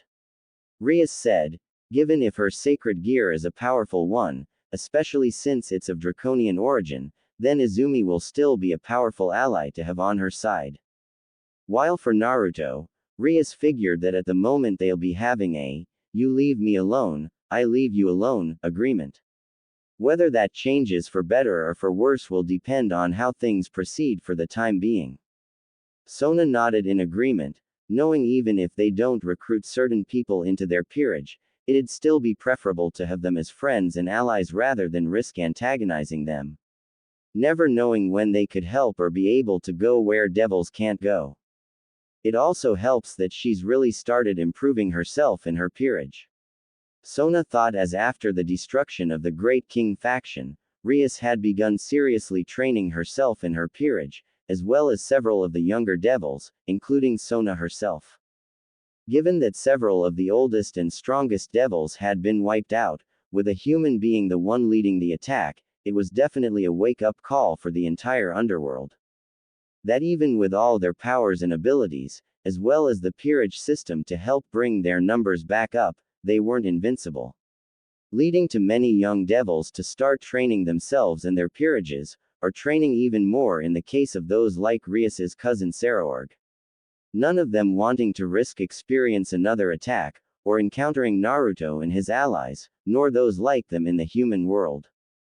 But Sona knew there were still those that hadn't been scared or threatened by Naruto's attack, believing they simply got lucky or were fighting dirty to wipe out the Great King faction. Still feeling assured in themselves, their power, or their connections that nothing can happen to them. Along with those that held a grudge against Naruto for blatantly attacking the underworld and wiping out so many devils. Let's just hope none of them are foolish enough to try anything, unless they want to experience another reminder that we aren't untouchable. Thought Sona before looking up at Rias. Also, while I enjoy getting the chance to play you Rias, you do know I'm aware that you're simply stalling to put off speaking with Sirzex-sama. Sona stated, both of them knowing how Sirzex would react to the fact Naruto is now in Kuo, it'd be a miracle if he didn't instantly teleport here himself. And you aren't doing the same for Serafal-sama. Rias asked rhetorically before being met with silence since Sona knew her sister would have a similar reaction to Sirzek's. Well, we can continue putting it off. In which case they'll likely end up finding out on their own, which will definitely be even worse. Or we can get it over with and hopefully prevent them from doing anything drastic. Said Sona after a few moments, making Rias sigh but knew her friend was right in that it'd be better to contact their respective siblings sooner rather than later. Stopping their game, Rias and Sona both created magic circles on the ground to contact their siblings. Both girls waiting a few moments before watching as holographic images of Sirzek and Serafal appeared in front of them. Sirzek is a handsome man who seems to be in his early 20s.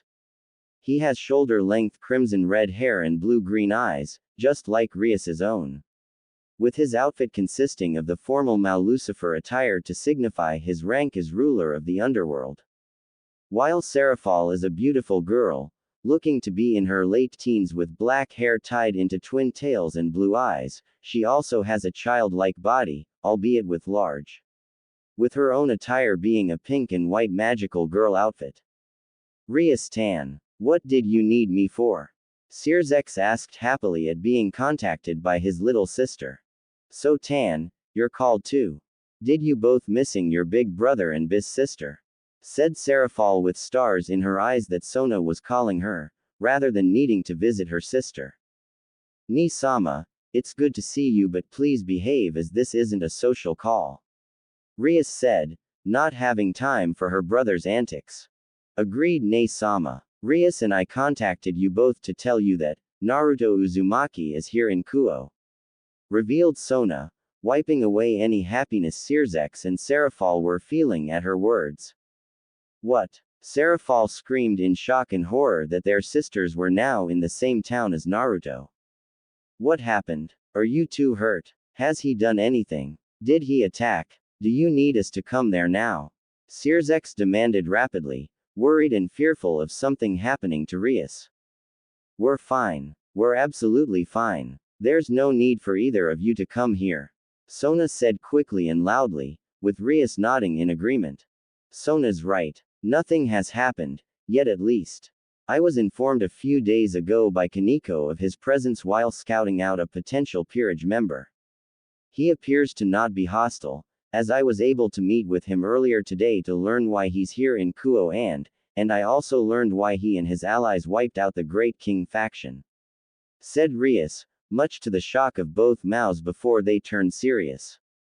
Tell us everything, said Sirzek, with Rias nodding as she began explaining everything Naruto had revealed, his reasoning for being back in Kuo and why he wiped out the Great King faction. With Sirzek and Serafal listening with frowns on their faces, though were surprised when Rias revealed his reasoning for his attack on the underworld. While I don't know if he was being truthful, I do have Gasper looking into the matter to see if he's telling the truth. He and Izumi will also be spending time here at the Orc, so she can get a feel for what it'd be like to be a devil should she take my offer. Which will also give us more chances to observe him and see what else we can learn. Rias said as she finished her explanation, with Sirzek nodding with a frown on his face. I don't like the idea of either of you or your peerages being anywhere near him, but it's smart to use the chance to see if he was telling the truth and gather more information on him. But regardless of his reasoning, Naruto Uzumaki still lead an assault against the underworld's government, striking a blow against all of us. Even if it did help us gain full control of the underworld and start better organizing everything. Said Sirzek, as without the Great King faction, he and the other four Great Satans no longer had to play political tug of war anymore in making decisions for the Devil faction. Sirzek is right, but we at least know it wasn't an attack against the entire underworld. And, it is understandable why he'd do it, if he's telling the truth. Serafal added, something they all had to agree on, doubting they'd act any differently if something like that happened to their families. So should we just keep going with the watch and wait approach? Rias asked, with Sirzek and Serafal nodding in agreement. That would be for the best, watching and waiting to see if he does end up proving to be a threat or planning something.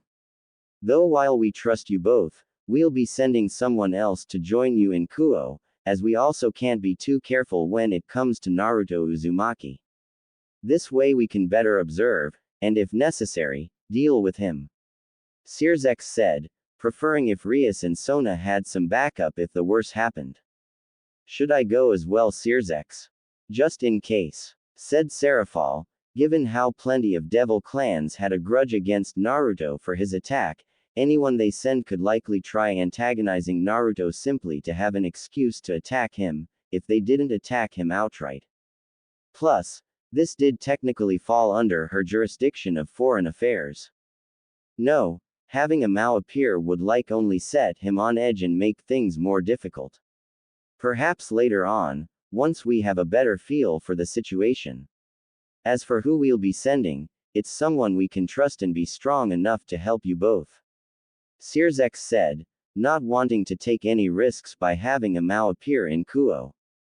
With Rias and Sona frowning at the idea of them sending someone else to Kuo, feeling annoyed that they weren't trusted enough to deal with the situation themselves. But they also knew even if they refused, Sirzex and Serafal would still probably send someone anyway. Fine. Can we at least know when this person will be arriving? Rias asked, reluctantly agreeing, but still not liking the idea of being watched. And would they be taking part in governing Kuo, should we be unable to? Questioned Sona, with her and Rias being thankful when Sirzex and Serafal shook their heads.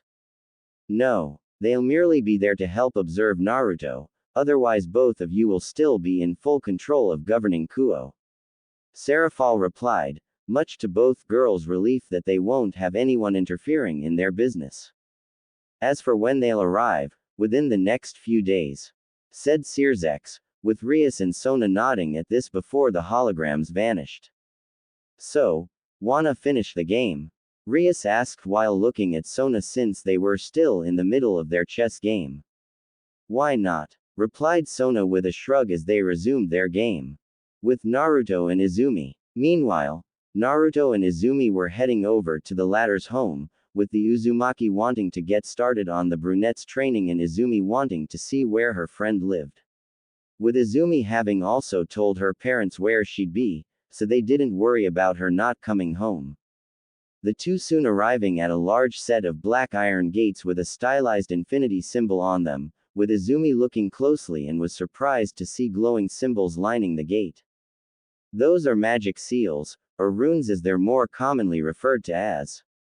They help protect this place from intruders, alert me when anyone that's not registers in them tries to enter, and shields it from anyone who gets too close, along with several other defenses.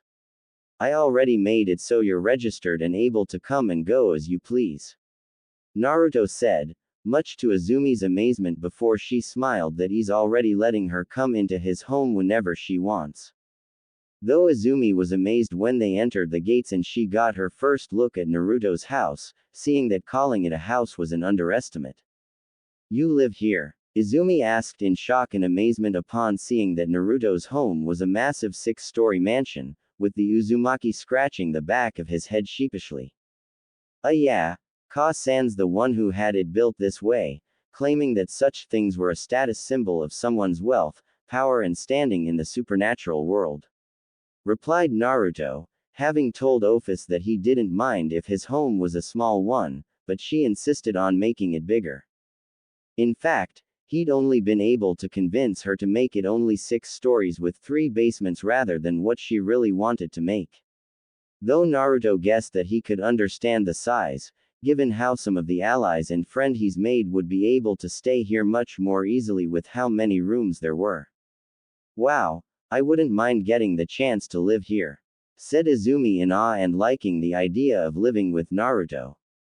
I wouldn't mind if you did, Naruto said, not minding if Izumi wanted to move in, making the brunette blush before smiling slyly at Naruto. Already asking me to move in, Naruto? At least buy me dinner first, Izumi said while hugging his arm between her, with Naruto blushing at her advancement. Let's go inside, and I can't give you a tour. There's also someone I want you to meet, said Naruto, figuring that with Izumi now being aware of the supernatural, he can introduce her to Kuroka, with the brunette getting interested at hearing someone else is already here. Heading up to the house, Naruto and Izumi headed inside where they were greeted by Kuroka in her cat form, making Izumi smile and pet her when she ran up to them.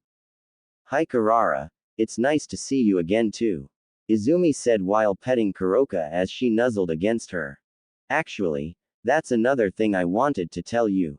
She knows Kuroka, you can show yourself," said Naruto, confusing the brunette, only to be surprised when Kuroka jumped back and began transforming until in her place was a young woman.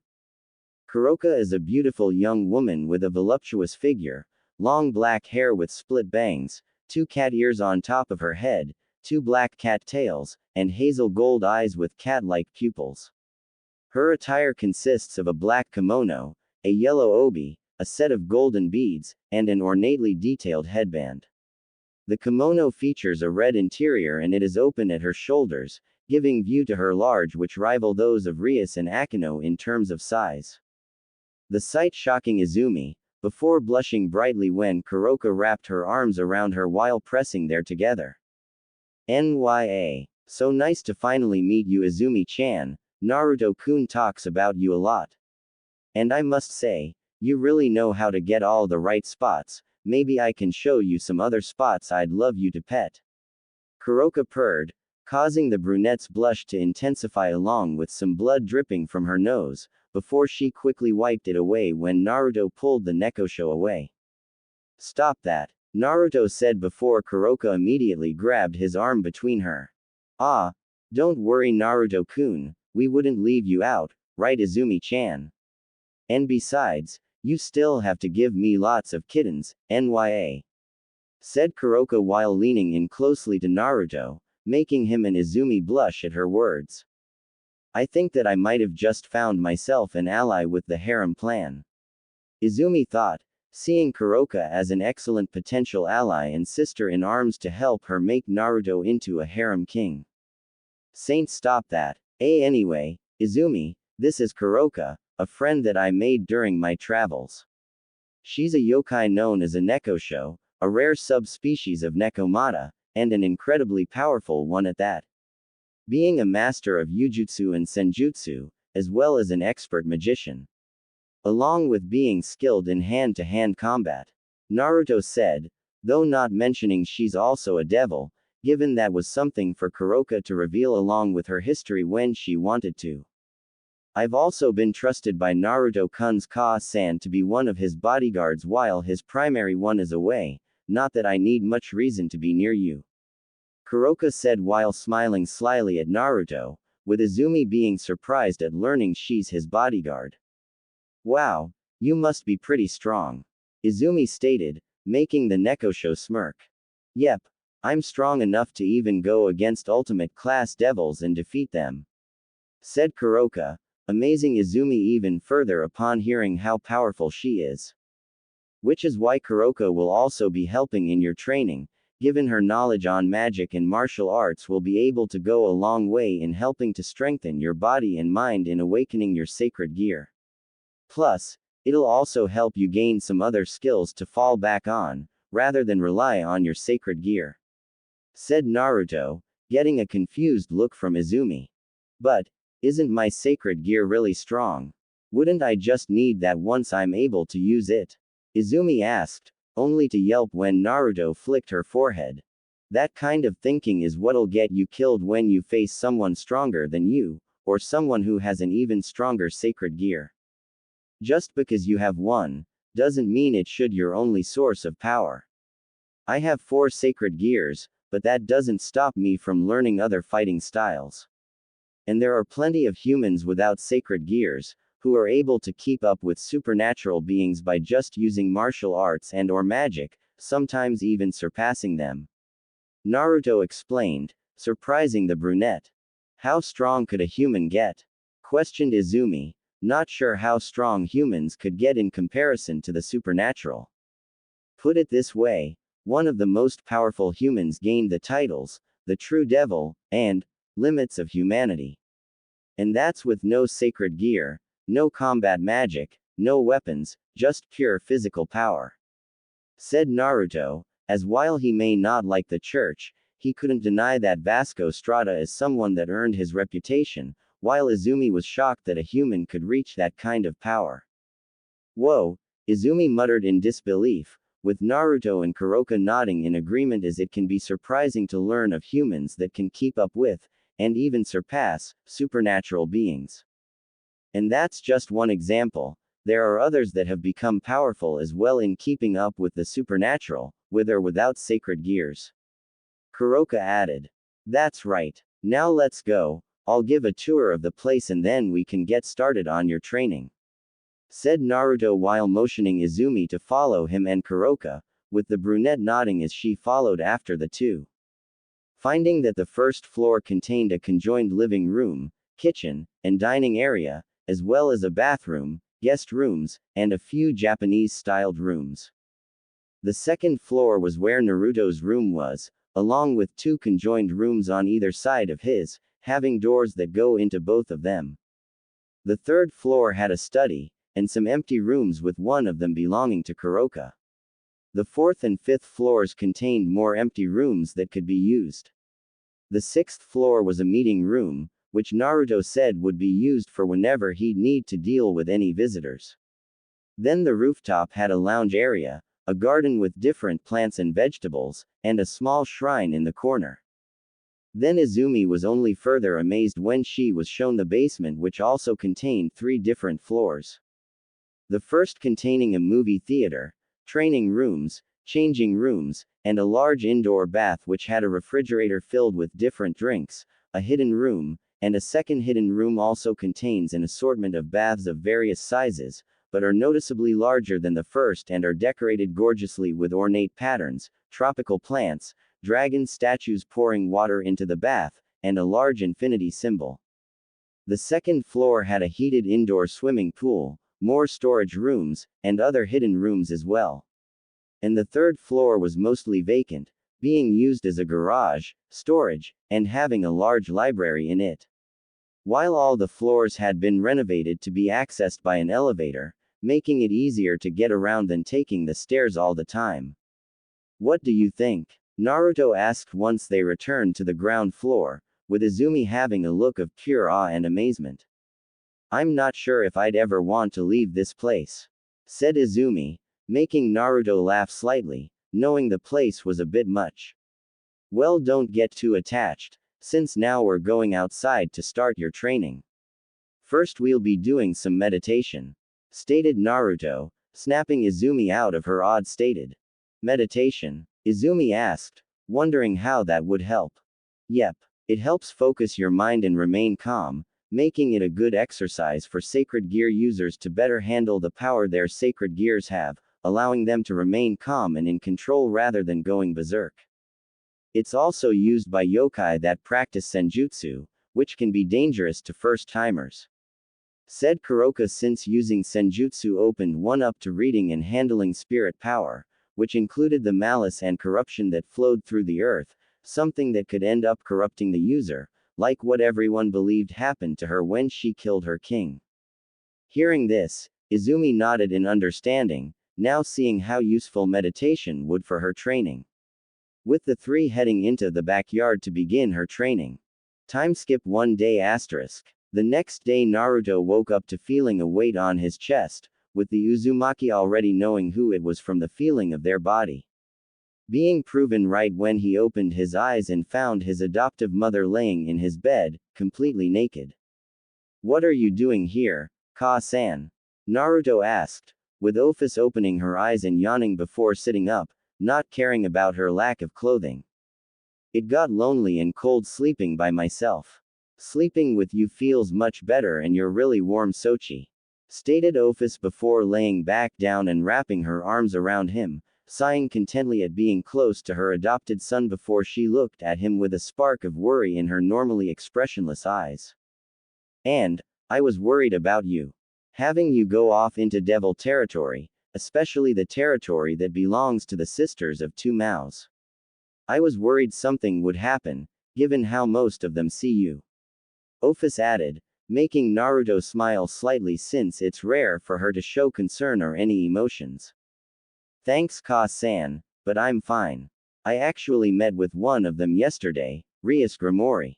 She and her peerage seem pretty reasonable, at least from what I've seen, not sure about the Citri heiresses though. But from what I've heard, she sounds pretty level-headed. Replied Naruto, with Ophis nodding in agreement given what she's heard about the two. Are you considering giving them one of those? Questioned Ophis, with the Uzumaki frowning at the question, knowing what she meant. If they can prove trustworthy. Though given the circumstances with Rias, I may consider giving her one, should she be compatible, if only as insurance and see if it'd help me earn some of their trust. Naruto said, knowing it'd be better to have Rias and Sona on his side, or at least trust him, as that'd get the Mao off his back and leaving only the devil families who wanted him dead. I can also sense your friend's sacred gear from here. It's a powerful one, Ophis stated, being able to sense the sacred gear in Izumi. Can you tell which one it is? Naruto asked, knowing that'd be able to help in Izumi's training, knowing what sacred gear she has. The brunette having done pretty good the other day in her training, starting out with some meditation before moving on martial arts, then finishing with magic. The latter of which she needed to learn the theory behind first before being able to practice it. With Izumi having soaked up everything he and Kuroka had to teach her before heading home once it got late. With Naruto also having Kuroka follow Izumi home, not wanting to take any risks with the fallen angels in Kuo, since he still didn't know their purpose for being here. Yes, but I'm not gonna say anything. It'll be more fun when you discover it. Ophis said with a small smirk, having learned it was fun teasing her adoptive son. Of course you would, Naruto said, sighing before getting up since he still needed to get ready for school. Also, one more thing, Yuki just returned from her mission and she was very upset that you left without her, even more so that you left with Kuroka instead. So expect her to be arriving in a few days and expect her to feel slighted. Ophis added, with her smirk growing as Naruto froze and paled slightly. Fuck, thought Naruto, knowing how seriously Yuki took her duties as his vassal bodyguard, despite his discomfort with that and preferring if she called herself his friend instead. And for her to hear he not only left without her, but that Kuroka had been assigned to be his guard in her place, Naruto was dreading when she arrived. Later, after meeting up with Izumi, the two headed for Kuo Academy, where they'd met up with Murayama, Katase, and Aika as well. The five of them making small talk on the way to class, only stopping once the lecture had begun. Currently though, it was break time, with Naruto wanting to explore more of Kuo on his own while the girls hung out. Gotta admit, I may not like school, but this definitely one I don't mind going to. Naruto thought after going outside and looking at Kuo, admiring the sight of the large buildings before he continued exploring. Soon finding himself at the tennis courts where he found someone hard at work, practicing with a machine shooting tennis balls at them. Before his attention turned to what looked like a suit of armor with a watermelon for a head, though he didn't sense anyone inside the armor. That's a Dullahan, right? Naruto called out, getting the person's attention as they turned towards him, showing they were a girl. They were a busty young woman with fair skin, long, brown hair arranged in multiple drill-like curls, and pale blue-gray eyes. With her wearing a tennis uniform. The girl looked at him in surprise before she turned off the machine and set her racket down before smiling at Naruto. So you're the new student I've heard about. Along with being the one who's apparently set Rias, Sona, and their peerages on edge. Said the girl as she walked up to Naruto, who looked at her with a raised brow. I'm surprised you know about that. But given the Dullahan over there, I'm guessing you're in the know about the supernatural, I'd say beast tamer, right? Said Naruto, making the girl's smile widen as she nodded. Yep, I'm Kiyome Abe, beast tamer and captain of the tennis team. The Dullahan is Mr. Smith, though right now he's the tennis team's mascot no head Honda-kun. Given right now, his head is currently in the hospital recovering from a hernia, so he's having me look after his body and horse. Kyome said, confusing Naruto. How does that even happen? Thought Naruto, wondering how a Dullahan, which was just an animated set of armor, could get a hernia. Well, that's kind of you. And I'm Naruto Uzumaki, nice to meet you, Kyome. Introduced Naruto as he smiled at the brunette while holding out his hand, which Kyome shook with her own smile. You too, Naruto, replied Kyome before going over to bag and pulling out a water bottle. So, besides the Dullahan, what other creatures do you have serving you? Naruto asked since it's always interesting to meet a beast tamer and seeing the creatures they have with them. Plenty of them, including a harpy, a mermaid, a lamia, a Yuki-onna and plenty more. I've also taught all the creatures of Tame to play tennis, though Rias and Sona don't like me bringing them to school. Kyome said, with Naruto nodding since those are some pretty good creatures to have. The Yuki-onna you have, is it the human kind or the Yeti kind? Questioned Naruto, getting a surprised look from the brunette. What? That's just a tall tale, they aren't actually beautiful women. Said Kyome, only for Naruto to smirk and shake his head. No, it's not. I've met Yuki-onna like that before, befriended some as well. They simply hide themselves while making everyone think they don't exist and only the Yeti versions do. They actually find it pretty funny. Said Naruto, laughing slightly, with Kyome being surprised to hear this. Huh, I guess I don't know everything about supernatural creatures. Kyome said with a frown, having prided herself on having knowledge on different types of supernatural creatures, now hearing she didn't know everything about one she has with her.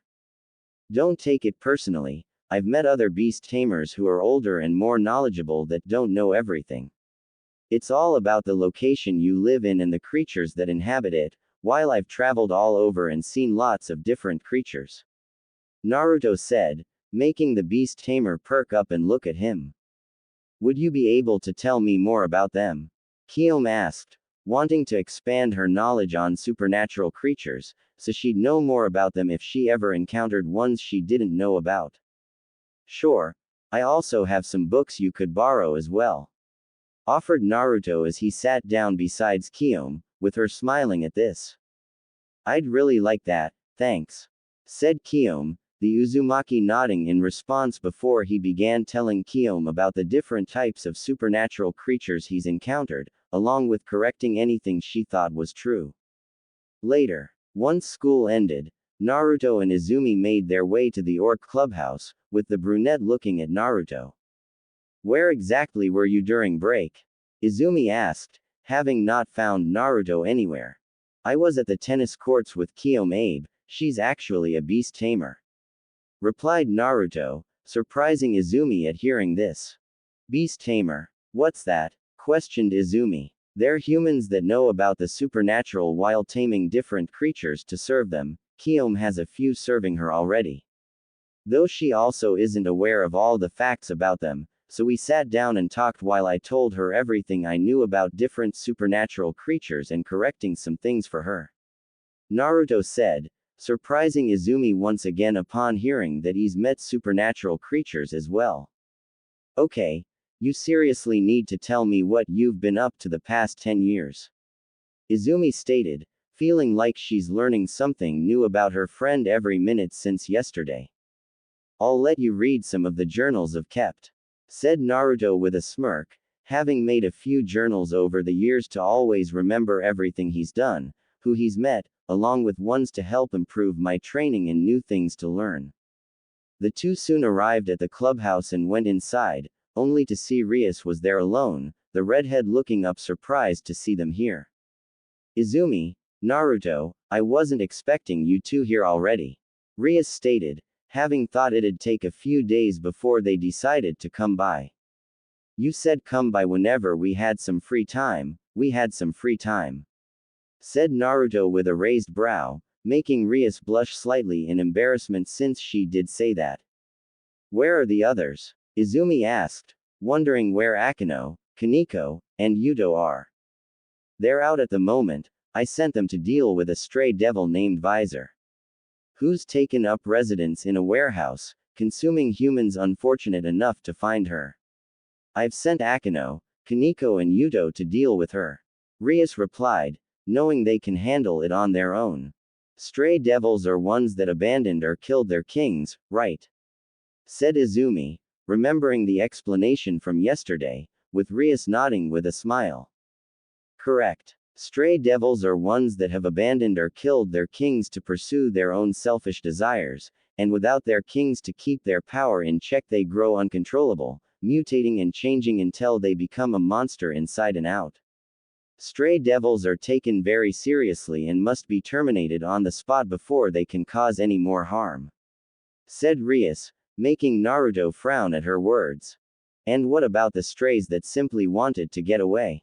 Naruto asked, making the girls look at him, with Rias looking at him with a raised brow. Whether they wanted to simply get away or not, they still abandoned or killed their kings and peerages. If nothing was done, that'd simply encourage others to do same, knowing there wouldn't be consequences. Rias said. So if any of your peerage's members left for whatever reason, would you kill them? Challenged Naruto, much to their shock. Of course not, Rias said immediately, feeling a little angry that he'd even think she'd kill one of her friends. But you just said all strays have to be killed. If a member of your peerage left without your permission, that'd make them a stray and thus marked for death. Naruto stated, throwing her words back at her. Well, none of them would do such a thing, they trust me and I trust them. Rias retorted, not believing any member of her peerage would leave unless they were being forced to. But what if they did? Or what if they needed to kill another devil, a pure-blooded one, to protect someone they care about? Would that make them a stray? Naruto said while walking up and putting his hand on her desk, looking at Rias challengingly. No, if it was to protect someone they care about, I would defend them. Said Rias, feeling like he was trying to test her loyalty to her friends. And what if no one cared for the why? Only seeing a reincarnated devil killing a naturally born one. What would you do then, if no one cared? Naruto challenged, making Rias look at him with wide eyes. Rias said, not being able to come up with an answer, but knew that if such a thing happened, other devils would always take the pureblood side while condemning the reincarnated devil. Keep that thought in mind, along with remembering what I said about taking things at face value. Said Naruto before he went and sat down. One thing he promised to do for Kuroka after learning about her history and what happened to her, was that he'd help clear her name and reunite her with her sister. Refusing to let her be remembered as having abandoned Kaneko when she gave up everything to protect her. So what exactly would my duties be if I joined your peerage? Izumi asked, hoping to change the subject, given it seemed the last one was making things rather tense, with Rias shaking her head and looking at the brunette. Your responsibilities would be rather simple. You'd just have to pass out flyers and wait to be summoned by humans and fulfill the tasks they have for you. They're mostly simple ones that are basically just odd jobs anyone could perform, but with an extra flair thanks to our powers. And should a client be satisfied with your performance, then you can form a contract with them, allowing you to keep going back to them fulfilling their requests. You'd also participate in raiding games with the rest of us against other peerages. Both these methods help devils in advancing in rank until they reach high class to get the chance to receive their own peerages. Rias explained, with Izumi nodding at this before she began asking other questions and clarification on other things they couldn't go over yesterday. Time skip 1 day asterisk. After they finished speaking with Rias, Naruto and Izumi headed to the latter's house to resume the brunette's training, before Izumi returned home once it got late. With them meeting up the next day and heading to school, with the two making small talk on the way to Kuo Academy. Only for them to stop when Izumi accidentally bumped into someone, knocking them both to the ground. Oh, sorry about that. I wasn't really paying attention to where I was going, said Izumi sheepishly as she stood up. It's fine, I wasn't paying attention either. The person said, their voice revealing she was a girl, with Naruto and Izumi looking at her. She was a pretty young girl with long blonde hair, and green eye. Her hair flows all the way down to her back, with split bangs over her forehead and a single strand sticking out from the top and sloping backward.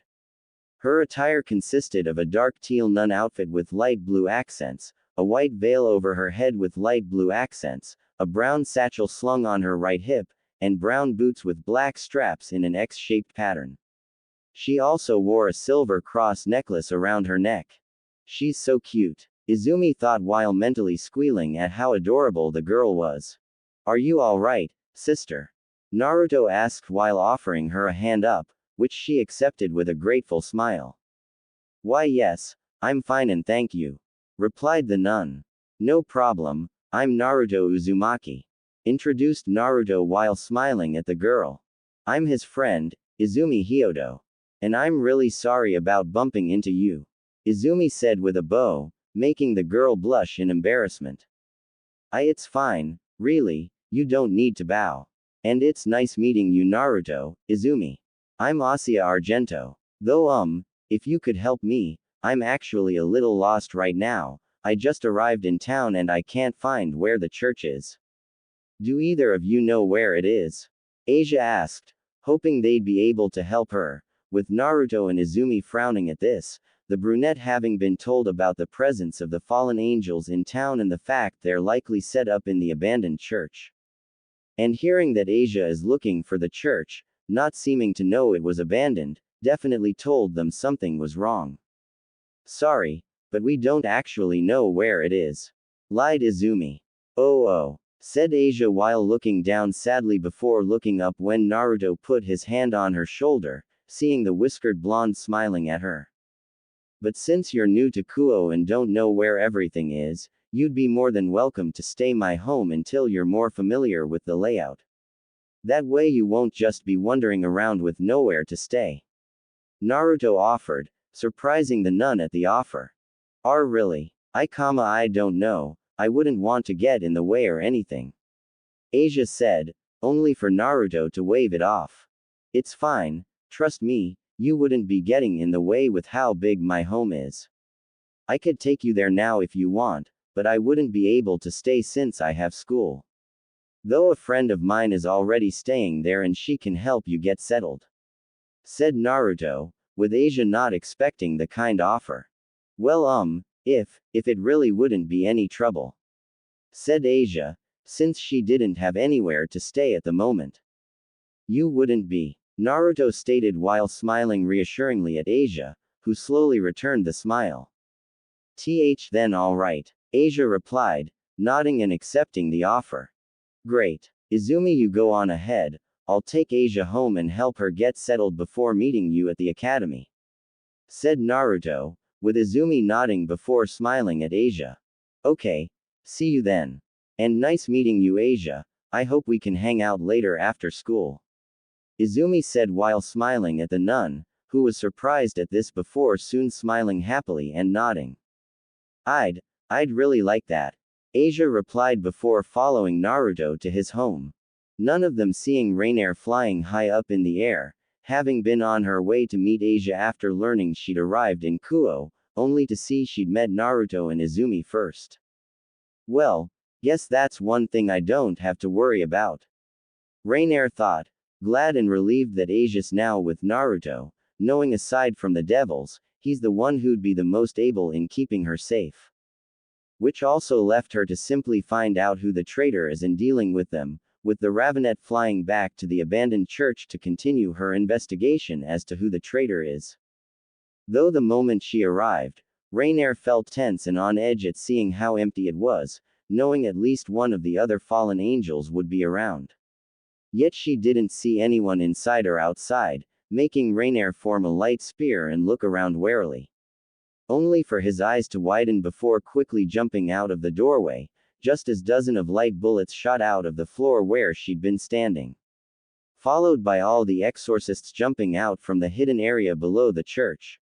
Fucking damn it. The bitch survived, shouted Freed as he and Donasek stepped out from where they were hiding, making Rainier scowl at the sight of them along with the exorcists and lower-ranked fallen angels standing with them.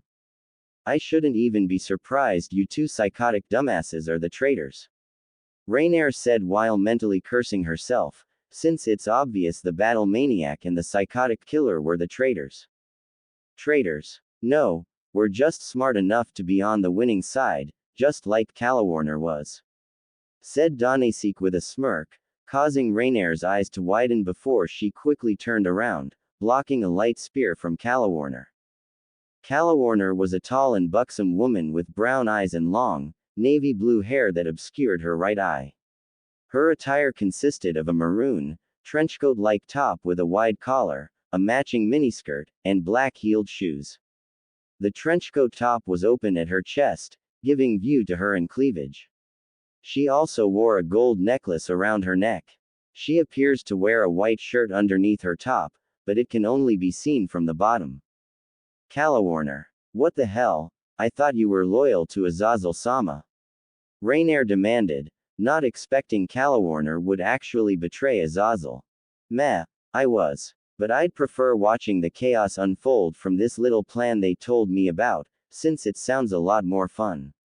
Said Calawarner with a cruel smirk, making Rainier glare at her before gritting her teeth in pain when one of the exorcists shot her in the shoulder.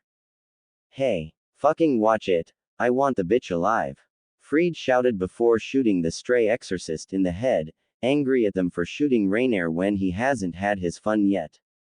And should I expect Mittel to be a traitor too? Rainier demanded, not seeing any sign of the lowly fallen angel.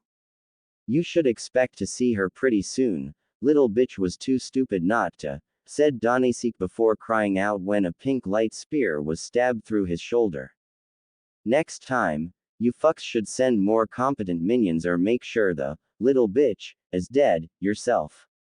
Mittelt shouted, glaring at them murderously, having dealt with the exorcists they'd left behind to kill her. Mittelt was a girl with blonde hair styled into twintails and blue eyes. She wore a gothic Lolita attire, which consisted of a black Lolita dress with white frills, a large black bow on the front, and a green jewel embedded on the collar, white thigh-high socks, and black shoes. She also wore a large black bow on top of her hair. With her sudden appearance getting everyone's attention, along with giving Rainier the chance to slam her knee into Calawarner's chin before kicking her away. Glad to see one of you is still loyal. Rainier said, relieved to see Mittelt didn't betray her as well. Like I'd side with dumbasses like them to begin with. Or turn traitor like the walking pairs of tits. Mittelt said, glaring at Calawarner with how easily she joined Donasek and Freed. At least I have tits. Taunted Calawarner. Yet everyone seems to look at mine more than yours, bitch. Rainier said mockingly, making the brunette scowl and create another light spear. I'm gonna enjoy watching you both die. Calawarner growled, while Rainier and Mittelt stood together and created their own light spears. Not as much as we are watching you all get killed by our hands. Mittelt retorted. Later Orc Club. Is something wrong, Bucho? Yuto asked, looking at Rias, who'd been silent for most of the day and deep in thought since she seemed to just be going through the usual motions, being proven right when the redhead didn't immediately reply after taking a moment to hear what he said. What? Oh, yes, I'm fine, Kiba, just something Naruto said yesterday when he and Izumi came by.